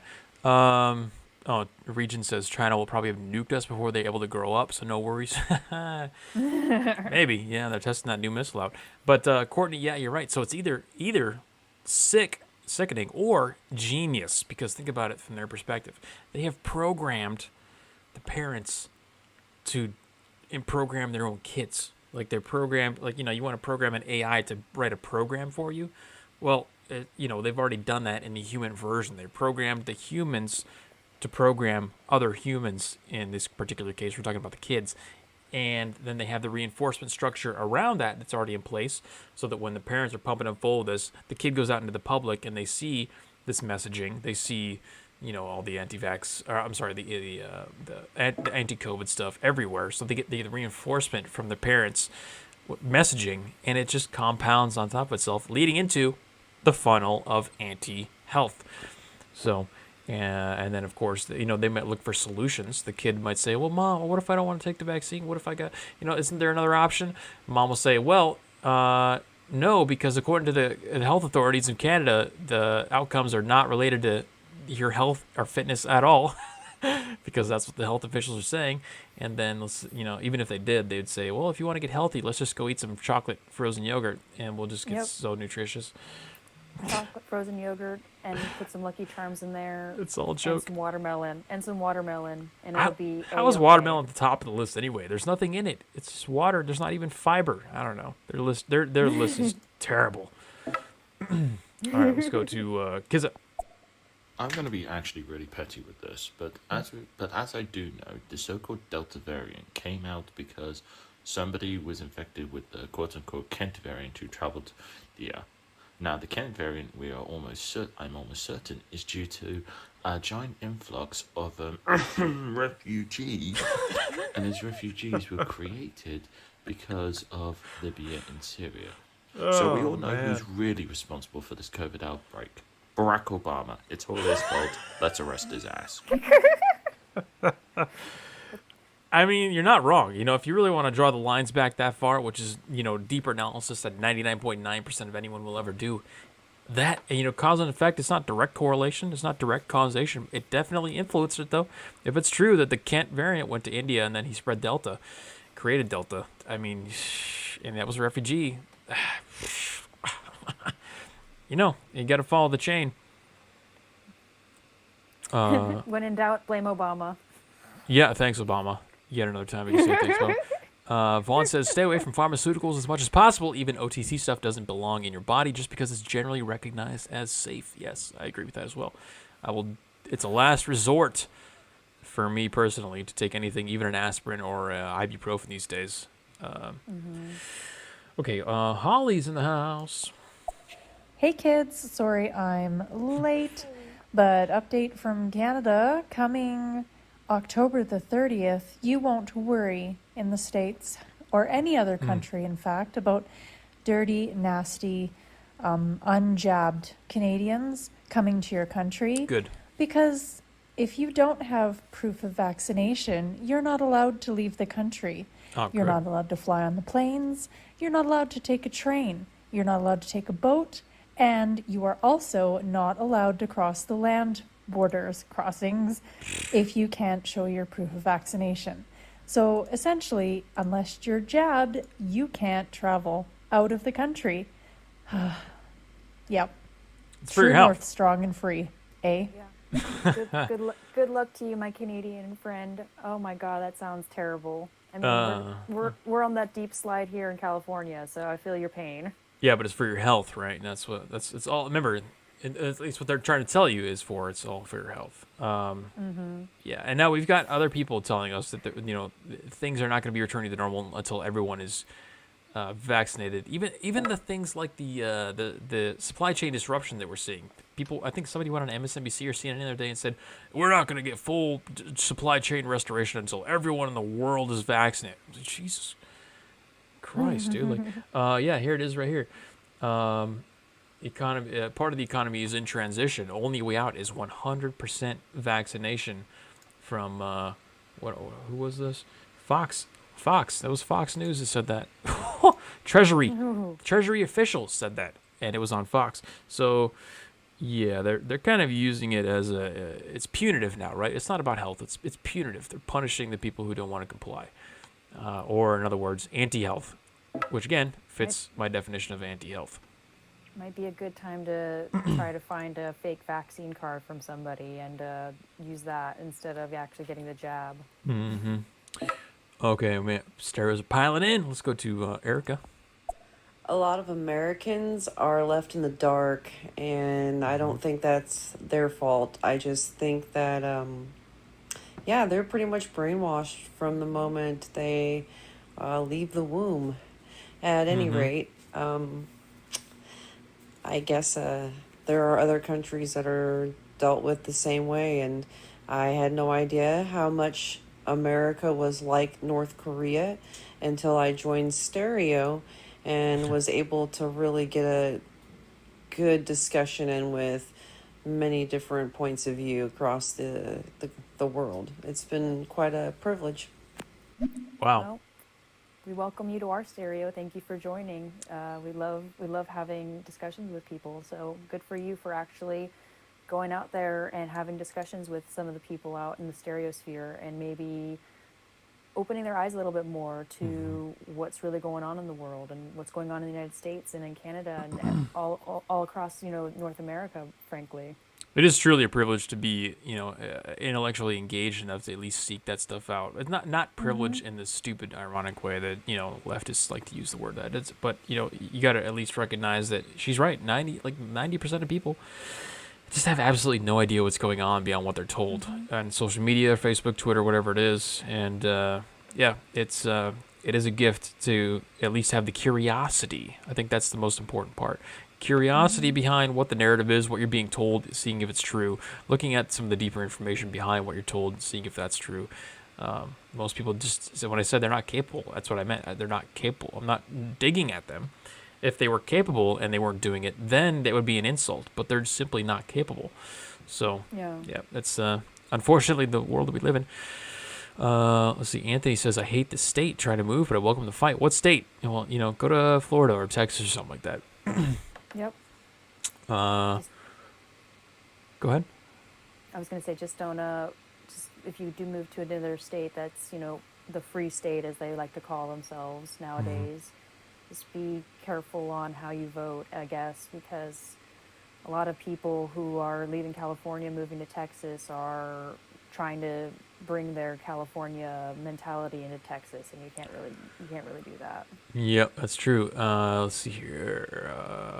Region says, if Wu flu really was as dangerous as the left says it was, we wouldn't have that open, wide southern border. Can't take anything they say seriously. Yeah, there's a lot of indications that it's not, nearly as dangerous as they say it is. One of them being that, and the fact that you can just joke about this, talk about it, walk around outside, not seeing people die on the side of the road as they're on their way to work, things like that. It's not nearly as bad as they think they want it to be. Unfortunately for them, people just want the cliff notes. Yeah, that's a good point, man. They just do want the cliff notes. Okay, I'm gonna jump to Agent Carmichael because I skipped one of his earlier. See what he's got to say. So, my view on the whole vaccinations, I consider myself pretty conservative, but I think vaccines are good. They do help people. Yeah. But I don't think we should be putting mandates and all this stuff. I think you should treat it like fruits and vegetables. Everyone knows fruits and vegetables are good for you. Everybody should, be eating their fruits and vegetables. But if you want to, people don't want it. How crazy would it be if we started cracking down on people who didn't get their daily dose of vegetables? Yeah. Everyone gets a fine. It would be crazy. Yeah. Yeah, it's healthy, but what? It's insane. It's literally if you crack down on not getting your veggies. We know the vaccine works and it's good. We know veggies are good for you, but it's essentially the same thing. We should treat it like vegetables. If you don't have you know what I mean? Seriously. Yeah. No, that's a very good point, and that's something that Jeremy and I discussed, because people like to label us as anti-vaxxers, and we're not. We're just not. We're anti-mandate and anti-force. If you want to be unhealthy and not eat your fruits and vegetables every day, go right ahead. If you don't want to take the vaccine because you have questions about it or concerns, or you're like Jeremy and I, who probably, we both think we already got COVID, so we don't think the vaccine would generally benefit us, then that should be all right as well. The whole mandating thing and kind of ostracizing people who don't want to take it, that's kind of what I'm against. I'm just against segregating people because of medical reasons, as opposed to just being you know what, it's cool that you don't want to take it. Well, the proof that they're not doing it for health is they've already given it away, because objectively speaking, they've already shown their hand with the whole obesity thing. When you put obese chicks on the cover of magazine and you say this is healthy, and you continue through a pandemic that only kills fat people to tell the entire planet that being fat is healthy, you've shown your hand. We already know what you're trying to do here, and it has nothing at all to do with health. So, yeah, there wouldn't even be a situation where they would revert back to saying, well, let's mandate all kinds of nutrition and health. It's right. Imagine if you couldn't go to work unless you take you eat your vegetables for the day. Imagine if they said you can't go, to the movies unless you take your vitamins for the day. Unless you eat your Lucky Charms, because those are healthy. Unless you eat your Lucky Remember, Charms. there's no vegetables. It's just Lucky Charms and chocolate yogurt. It's I'm against them mandating the vaccine. Why are they mandating people going to the gym and exercising and going outside and getting your vitamin D for the day? That's something that they should be mandating on people, not forcing people to take a vaccine and shutting down businesses because of the vaccine. Well, the thought experiment that we like to introduce here on the Alt Centrist podcast often is the what would you expect to see?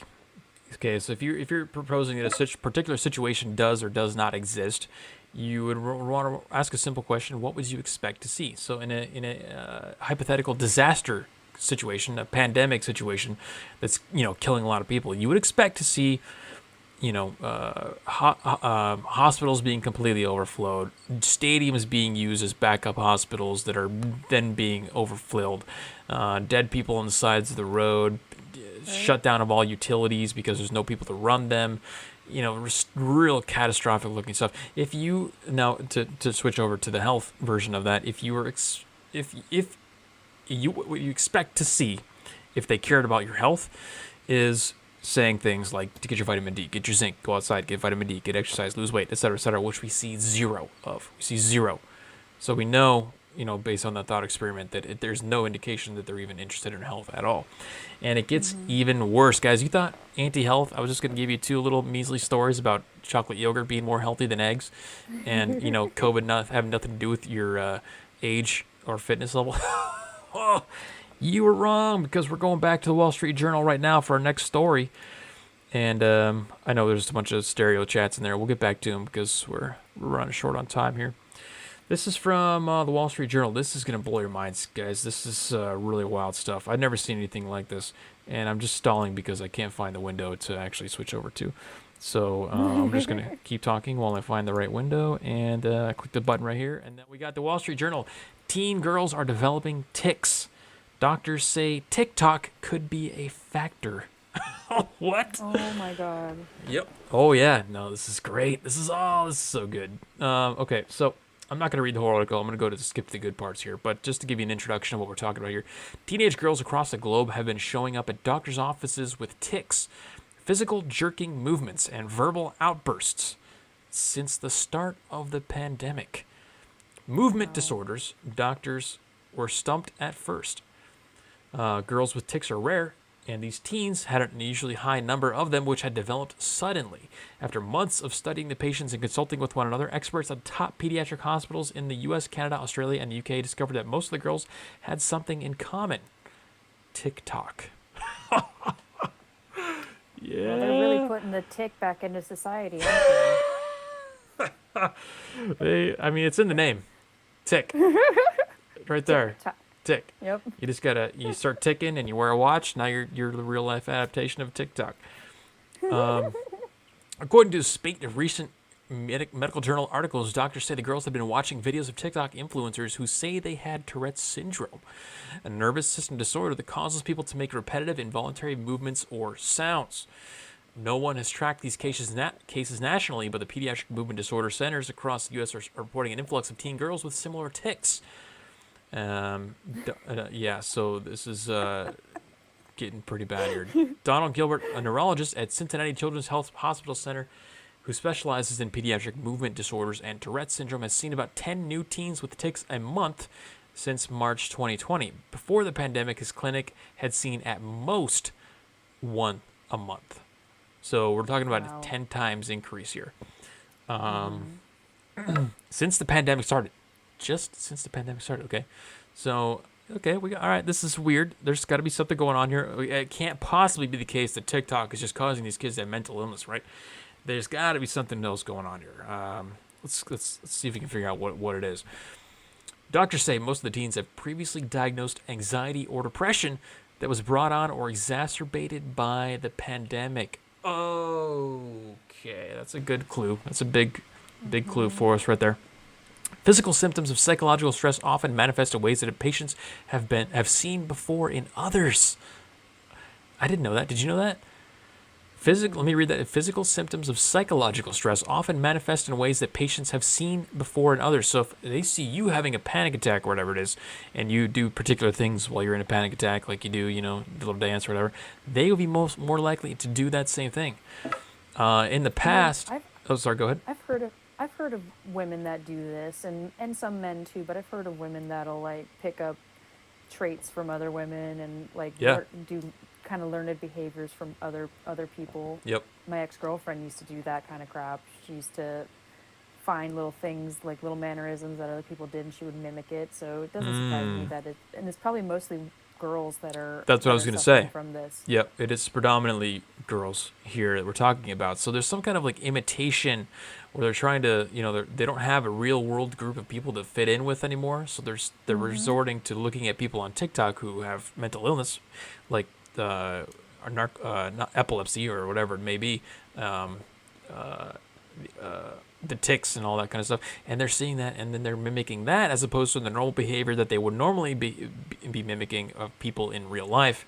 But that's just me speculating. I'm not a doctor. Let's continue on with the article here and see if we can't figure out what really is going on here. Okay, so this is interesting. There are plenty of tick-like behaviors to witness on TikTok. When doctors in the UK began studying the phenomenon in January, videos containing the hashtag Tourette's had about 1.25 billion views. According to the report, a number that has since grown to 4.8 billion. 1.25 billion views, and now it's almost 5 billion views on the Tourette's hashtag. Why? Why would you hashtag that? That's so stupid. I mean, we celebrate mental illness in our society, So, yeah, of course, guess. There's hashtag anxiety, hashtag depression, hashtag suicide, hashtag bulimia, you name it. We used to make fun of people with Tourette's, and now we're like praising them and giving their own hashtags. Like, that's how far gone we've gone in our society. We don't even make fun of people with Tourette's anymore. AntiHealth funnel, people. Do you see every angle? The parents, the kids, society, social media, the iPads, everything, nutrition. Every angle is funneling kids into the anti-health pipeline. This gets even worse. This quote, the safety and well-being of our community is our top priority. We're consulting with industry experts to better understand the specific experience, said a TikTok spokeswoman. Okay, this is where it gets good. Kayla Jensen, a 17-year-old high school senior from Sugar Land, Texas, began developing tics last November after having been diagnosed with an inherited disorder that affects connective tissues. The severity and frequency of her tics worsened after she began taking medicine for the disorder.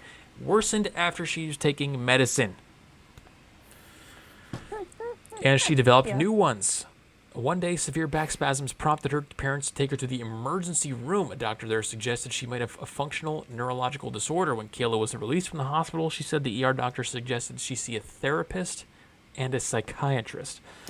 Kayla, who had earlier been diagnosed with anxiety and attention deficit hyperactivity disorder, began seeing a therapist every weekend. At one point, had attended 5 weeks of intensive therapy. She was prescribed medication. Again, drugging up the kids. I lost my place. She was prescribed medication to treat both the anxiety and the tics, but they persisted. So she's now a big pharma customer, and they're not even doing anything beneficial for her. So the pipeline is there, folks. Get the kids on the pharmaceutical pipeline as quick as possible. Make them watch the TikTok. Get them the tics from the TikTok. And oh man, here's one. The TikTok compilation videos featuring teens with ADHD or anxiety who also had tics. She was watching a bunch of them. In one of the videos, she recalled a woman who was baking had such bad tics that she threw eggs against a wall. In another, a girl appeared unable to control her arm movements and hit the people around her. So, yeah, she was... she said, I don't think my tics may have been triggered by the videos and it spiraled. Oh, she says, I do think my tics may have been triggered by the videos and that it spiraled into its own beast. I mean, this is a weird phenomenon, where you isolate kids, you make them watch videos of mentally ill people, and then they become mentally ill just from watching the mentally ill people. This is wild stuff. I have a solution for her parents. Get rid of the smartphone, give her just like a basic cell phone, and I guarantee you that'll probably help with her tics. No, you can't. You can do anything but take away the cell phone. Obviously, that is an option that is not on the table. No. Like she'll still have a cell phone, but all it can do is send text messages and make phone calls. It's no smart functions, no Facebook, no TikTok, none of that stuff. Just give her a basic flip phone. Get her a razor, so that way you can still communicate and get a hold of her and send text messages. But as far as like the smart features and being able to access social media, that I feel like that's kind of like the key point that a lot of people are just glancing over on all of this. Well, to piggyback off of that direct statement right there, neurologists told their parents that the doctors were investigating a connection between patients' tics and social media. I mean, it had to evolve at some point, right? Like I said at the beginning of the stream, again, you have to consider the long-term effects of this stuff. So we've seen the short-term effects. Social media is recently introduced, and girls immediately responded with what? Rapidly increased depression and anxiety. Now, give it another 2 or 3 years, and then we've got stuff like this. Add another couple conditions into the mix, some more variables. Lockdown, for example, a global pandemic. Throw that into the mix, and now you've got an evolution of this mental illness that's being instilled in these people. Now you've got Tourette's syndrome. They're getting Tourette's from social media. This is insane. And kind of hilarious in a sad way, but I mean, Jesus Christ, dude, just put the phone down. Right. Stop watching it. But they can't help themselves. Tyler, That's the problem. Tyler in YouTube chat says, your friends drink, you drink. Your friends smoke, you smoke. Your friends change gender, you change gender. Your friend TikTok, your friends TikTok's TikTok, you TikTok. That's true, man. This is the exact same phenomenon that explains the rapid increase of the gender transitioning, because girls, predominantly females, again, are transitioning, and their friend groups are transitioning along with them. So they copy their friends' behaviors. And now that we know this, the question becomes, know that people can get mentally ill from social media. We know that people are going to imitate the behavior they see around them. Do we have any obligation to maybe take their safety into account? We've already got BS safety provisions in social media, terms of use and agreements and whatnot that we have to sign. Says you can't harm any other people. We don't want to hurt anybody. With words, ironically, which doesn't actually hurt them. But now we've got proof that social media is doing this kind of crazy stuff to people. Are they going to change their behaviors or their programs at all? Are they going to discourage, disuse of their applications? Of course not. Of course not. It's only going to get worse. Yeah. It's not. Yeah. These companies are not. Their stocks and everything. Their usage is skyrocketing. And it's not gonna get any better. They're not gonna deter people from using their platform. They don't give a crap. They just want people on it. Vaughn says we have what's called mirror neurons. Yes, observing behaviors in others can stimulate the same pathways on your brain as performing it on yourself. That's right. Regions and says rather than spend all that money on drugs and healthcare, wouldn't it be cheaper to just take away the phone? Not an option. She needs it to survive. Yeah, we don't want her to get upset or anything like that. She's got to communicate with her friends at all times of the day for absolutely no reason whatsoever. Yep. They want to have a mental illness. They don't have to have any personal responsibility. Oh, interesting. So you're talking internally. They're incentivizing themselves to have a mental illness. Not only is there an external incentive for them to become mentally ill, but they themselves also want to become mentally ill. Jesus. Yep. They want to join funnel. in the totem pole of oppression. The funnel. The funnel and also the totem pole. So you got a bit of both. A funnel that goes into a totem pole. This anti-health, people, anti-health, and they're only going to encourage social media use more. They're not going to stop it all, never. Schools aren't going to step in and say, hey, you know what, we've studied this, we've seen the results, we've seen the effects. You as a student shouldn't use social media. Nobody's going to say it ever. It's just going to continue. The anti-health funnel will continue to accelerate. And with that said, let's go over to stereo. Tyler, good luck with the pumpkin carving. Let's go to Kizza. Yeah. Delaney, that sounds like a great advertising ploy for an old Hulk Hogan advertisement for back in the late 80s, early 90s. Damn it, kids, this is Hulk Hogan talking to you. Eat your damn vitamins or else you won't be able to do anything. You hear what I'm saying, brother? Yeah, right? I like it. Bring back Hulk Hogan. Personally, Yeah, I was Hulk more a Hogan. fan of the Macho Man, but Hulk Hogan's cool too. Yeah. All right. Wait, didn't Macho Man not just recently, he died a few years back, didn't he? Yep.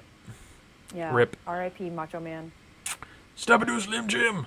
Oh yeah. Okay, yeah. I'm not gonna do my favorites. I'm not. It's not appropriate right now to do my favorites Macho Man quote. Let's go to Erica.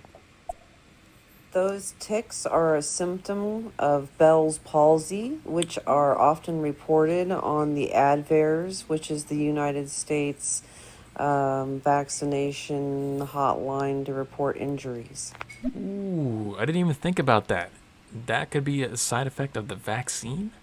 Maybe. Might be a possibility, but according to point. the leftist media, the VAERS is not a reliable system, so we can't trust that. I love that. I hear guys like Scott Adams always trying to discredit the VAERS database. I'm like, you know that the majority of the VAERS reports are from doctors, right? And you know that doctors are required by law to make entries into VAERS anytime their patients present effects within a certain time period of getting vaccinated. They don't know that. I actually downloaded the entire Verus database and just kind of sifted through the data myself last week. I was looking through some of that stuff, trying to find, look around, see what I could find. What's up, Secret? Welcome to the chat. Welcome. Motor Gong says, reminds me of Mr. T cereal. I pity the fool that don't eat my cereal. Yikes. Yeah, that's pretty bad. Because I would say this, Jeremy. All those quote-unquote TikTokers who claim to have Tourette's, they're talking absolute bullshit. They're doing that just for brownie points for having a mental illness. The reason I know this is because I actually follow a Twitch streamer who actually has Tourette's. Her name is Sweet Anita. If you don't know her, please do check her out. She's a hell of a lot funnier than so-called female comedians. I do apologize for the wind noise. And she dropped one of the best jokes I've heard from a woman. How does a simp die of poverty? Sorry, excuse me. How does a simp die? Poverty. Yep. No, that was the other option I was thinking about in my head too. Is what is the chance that they're legitimately faking, having tics or whatever it is that they're doing? Because that is absolutely a possibility. As we see with the transgender stuff, trans trenders, right? It's a trend. Mm-hmm. They're following it just because it's a trend. Of course, there's no possible way that was going to be isolated to just the transgender phenomenon. It's going to expand and grow over time into different aspects and different forms of mental illness. Yep. Holly. It's interesting you're talking about TikTok. My 16-year-old daughter, she had TikTok for the longest time, and she would do little videos of her art and her drawings and stuff, and was becoming heavily addicted to it. And she had a self-discovery where she woke up one morning, went to go grab her phone to check her school's Discord, because she's doing online school this year again. Yay. Schools have Discord? But she went to go onto the Discord to go check what time her class was. And as soon as she picked up her phone, she immediately started up TikTok and started scrolling. And she didn't even mentally intend to do that. And that was the moment where she realized that maybe TikTok wasn't the best thing for her, and she deleted it off her phone. Wow. So cheers to her, smart young girl. But yeah, that app is insanely addictive, and there's problems. Yeah, Yikes. Good for her that she realized that herself, and you didn't have to try to intervene and be like, hey hun, maybe you're a little bit addicted to this thing and maybe you should take a break. And then you have to be the bad guy in that situation. It's good that she realized that on her own, and good for her, really good for her, and good for you, Mom, that you raised a good girl that recognizes when she is getting too far on the train of something. Well, that goes directly into my philosophy. It ties into alt-centrism, and I was actually going to talk about it a little bit today, but I decided not to at the last second, and it's a good thing I didn't, because we're going long. But I will talk about it eventually, and how living intentionally is a key part of alt-centrism and the alt-centrist philosophy, wherein you have particular experiences like that. You have to consciously ask yourself, when you make decisions or when you do something like that, is this really something that I should be doing? Is this a good thing for me? Mm-hmm. It needs to be at least a conscious thing in your mind. And there's a little bit of alt-centrist in her right there, because she's one of the very few people who has the potential to live intentionally and have the ability to question decisions and things, behaviors and patterns and conditioning that you are in. That's conditioning. That's what that is. You pick up your phone, you type the particular app. I mean, I've done that myself, but with my crypto wallet. It's like I open up my phone to, I was going to do something else, but I open up my phone and I instinctively open up my crypto wallet because, I'm obsessed with checking that thing. By the way, Bitcoin's about to hit an all-time high, or it may have hit an all-time high during the stream. And you have to be able to consciously question whether there's something you need to change about that behavior. And she's got that in her, and that's good. Mass psychosis is, I've seen a lot of chat talk about mass psychosis. Definitely, multiple layers of mass psychosis is making its way through society right now. Multiple layers. Oh, wait. My internet's disconnected. Hold on, Jeremy. Oh, okay. Yeah, I just saw you. We can keep We can talking. hear you. Yeah, you can hear me, but I've just disconnected, so I need to reboot my computer real quick. Hold on. Okay. That is the multi-million-dollar technology that we've got going on right now, that she can lose connection on her computer and we're still going. But watch the viewership drop on YouTube by half because you're not on the screen anymore. It's okay, guys. I'm coming back. I promise. All right, let's go to Osis. We got 2 more stereos here. Are you sure that social media is exacerbating people's mental illness? Or maybe it's just most of these girls are already mentally ill, and now they're displaying it even more because they were already crazy and they were just trying to hide it. So let's face it, most bitches be crazy. It said in the article that she was already diagnosed with anxiety and something else. She was already on medication and all this stuff. So yeah, you're right, man. She was, and they are oftentimes already, anxiety and ADD, which are just like gimmies for the pharmaceutical industry, by the way. Anything can be classified as anxiety. Anything can be classified as ADD. And you just give them the medication, put them on it, and you get them on the pipeline as early as possible just by saying they have anxiety or attention deficit. So whether those are real, quote-unquote, real diagnosis, who knows? But she was diagnosed with anxiety and ADD, and a lot of them are. Anytime they see an energetic child at school, they just want to diagnose them with ADD immediately and put them on medical grade speed, essentially, to help curb that. When it's like, maybe they're just 8 years old and full of energy like normal kids. Like, I remember being a total spaz when I was 8 years old, but nobody ever wanted to diagnose me with ADD. Yeah, I think we got in right before, our age group got in right before that became a trend where you just give everyone drugs as soon as possible for no reason at all. All right, we got one more from Agent Carmichael here to wrap us up.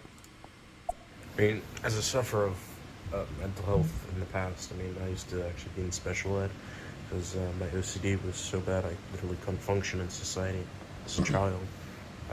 But, I'm normal now because I, overcame and adapted and worked hard to, get to where I am. But that was out of motivation to now want to live with it. Now, I want to be like normal, Yep. So I hate this whole billions of views on this. Like, they're literally like glorifying it. It shouldn't be something that should be glorified. That you can bring attention to it, but it shouldn't be something you're proud of or giggle at. It should be something you want to get rid of, or tamp down. You shouldn't be proud that you have anxiety or all this crap. You should be fighting in every way to get rid of it. And I hate this theme of like, hashtag Tourette's. Oh, it makes me sick. Right. Yeah, it's a great point. The whole culture around mental illness has changed where it's not, you're not encouraged to fix yourself. You notice that? Like, you're not encouraged to go to therapy. You're not encouraged to work your way out of it. You're not encouraged to practice cognitive behavioral therapy on yourself. It's just a matter of getting in there, becoming mentally ill, getting on the drugs, and then just kind of staying there. And then when you realize that, hey, people are giving me a little more attention because I put hashtag Tourette's or hashtag retard on my Twitter profile, then I kind of like getting attention, so maybe I'll keep it there. There's no incentive to actually fix it, which is what I'm saying. And then most people don't have the willpower to actually want to live a normal life like you did, Agent Carmichael. So, yeah, great point. Yeah, that's a really good point. Yeah, and he's right. They are glorifying it. It's, again, what I have been saying about all of this is it's a way for people to feel special, even though this is not something that you should feel special for. You should feel special for overcoming the obstacles that are placed in front of you, not just reveling in it and absorbing all of the attention that you're getting from it. You should feel Exactly. Yep. Man, I missed a couple Odyssey chats. We got a question in the Odyssey chat that says, "What is an alt-centrist?" I forgot that I have to actually click the play button on the Odyssey to see chat. So, my internet's back up now, right, Jeremy? oh, So. perfect. I see you there. I'll add you back in. Get the viewership back up here. Alt-centrism is a new philosophy that I created that ties off of the standard understanding of what centrism is on a center of a left-right political spectrum. But it is not that. It is not a center of a left-right political spectrum. Alt-centrism, which is where the alt part comes in, it's an alternative spectrum on which you are the center. And this particular spectrum is an inward-outward spectrum, where the things that matter most in life and in politics are inward, focusing inward on yourself, not a government agency that resides 2,000 miles away that's going to make laws that affect your life. That is what you should not be invested in. What you should be invested in is decentralization of that, focusing on yourself, your immediate community, and your immediate family. There's a lot more to it, and if you keep watching the live stream, we'll elaborate on that more as we go, but that is the general gist of it. It's another term that we like to use for it is objective observers. It's kind of a version of objectivity, I guess, objectivism, I guess you could say as well. Yeah. Yeah, Essentially, exactly. We just don't look. We don't look to the government to solve our problems. We look to ourselves and the family and our community around us, as opposed to some force or some entity that is that we'll never know, we'll never meet, we'll never touch or be around. Right. We look towards inward, like Jeremy said. Yeah, and that's the answer to the political side of alt-centrism. There's a lot more to alt-centrism. That is just the the political aspect of it. Region is perfect. I think this might be my streams wearing off on people here, but when I see people saying we need to bring back shame, I mean, I'm happy about that. I love seeing that. And you're exactly right, Regions, that we need to bring back shame because as bad as it sounds to shame people for this kind of stuff, when you set up those societal bumpers for behavior, it keeps people healthier in the long term. Yeah, it's going to hurt to be made fun of a little bit for having ADD or being on medication and not caring about trying to fix your problems or whatever it may be, and putting ADD on your or Tourette's on your social media profile. Hashtag Tourette's. God, that's so stupid. But if we add some shame in the mix, that is going to incentivize people actually fixing their problems, which will make them healthier in the long term. But again, theme of the show, remember, anti-health, okay? Funnel, anti-health. I mean, everything we're talking about today is perfectly aligning with my theory of anti-health, which I coined, by the way. As far as I'm aware, I coined this term, and I'm going to be claiming that. We live in an anti-health society. Let's see. Because it says, Jeremy, I should shame Delaney for being a super lesbian and shame her into being super straight. Yeah, I mean, do it. Yeah, I Jeremy already does it to me anyways. I do. But that's okay. I shame everyone. I know he does it out of love, not out of hate or anything like that. So I just take it with a grain of salt, and I just still go on my lesbian ways. Just a little nudge, Public humiliation goes a long way. Bullies, tyrants, violent criminals, all issues that can be taken care of by public shame. And the problem is, especially in a case right now, where in 2021 we don't have the religion to be the bumpers for us anymore. This is what Christianity was supposed to do. Christianity, or Christian nation, all that good stuff. Everyone will say that. But they're gone. They're no longer relevant, whether you like it or not. They have no influence over it. They gave it up. Because what? Because they got soft. Because they gave up shaming. They said, oh, well, I guess it's mean to talk about gay people that way, or it's mean to talk about heavy metal, or it's mean to talk about whatever, insert capitulation here. That's what they gave up on. So, society should be self-regulating with shame. That's how society regulates behaviors in and of itself, not through social media enforcing rules arbitrarily on you. You can't say this, you can't say that, you can say this, but okay.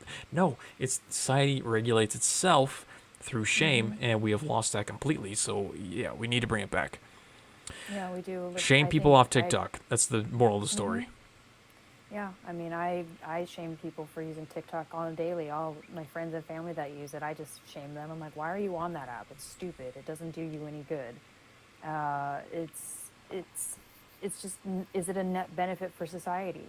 And most of the time they don't listen to me, but still, like, there has to be some kind of shame that we bring into our society again. I agree with that. Yep. The anti-health society, guys, we got to fight back some ways, and that sometimes will involve shaming and making people feel uncomfortable a little bit. It's way better from a philosophical perspective than forcing them to do something anyway. Shame is always going to be less morally reprehensible than mandates, than the use of force, than coercion. So from a moral perspective, if you say, Jeremy, don't you feel bad about shaming? I answer no, because it's vastly less offensive than doing things like forcing people to do things or mandating them or coercing them. So that's my answer to that. Guys, if you like the content, you can find the Alt Centrist podcast on Apple Podcast, Stitcher, Google. Like the stream, give us a follow. We're going to be streaming on Odyssey now from going forward. Because we're going to get kicked off YouTube eventually, you know what I mean? So you can't have a stream like this. Yeah, we're talking about shaming people with Tourette's here, so we're definitely going to get kicked off. Our time is short for this world. And give us a follow over on Odyssey. The link is in the description there. There is also a Telegram if you want to join. You can chat with a lot of the crew here in the YouTube chat. We are live every Wednesday, 7 p.m. Pacific time. And Yep. yep, we will be back here right at that time next week on Wednesday. Actually, I think maybe next week. Are we doing an in-person meeting next week, Wednesday, Delaney? Is that possible? I mean, so just so y'all know, I am going to Texas next week to hang out with Jeremy for Halloween. So I think, and my plane comes in Wednesday afternoon, Jeremy. So I think we should do think an we can do it. in-person stream. I think we can. If you got the room for it, we can probably make it happen. So that way you and I can be together again in person, and Do our a viewers can see us. reunion and stream reunion for at least one stream. So, yep, look forward to that next Wednesday, guys. 7 p.m. Pacific will be right here, YouTube and Odyssey and Stereo. Hope to see you there. Have a great week. Yep. Thanks for listening. Yep. Bye, Appreciate everybody. you guys. Thank you for joining. Thank you for all the comments. We love you all. Love from California. Adios. Okay, I think YouTube is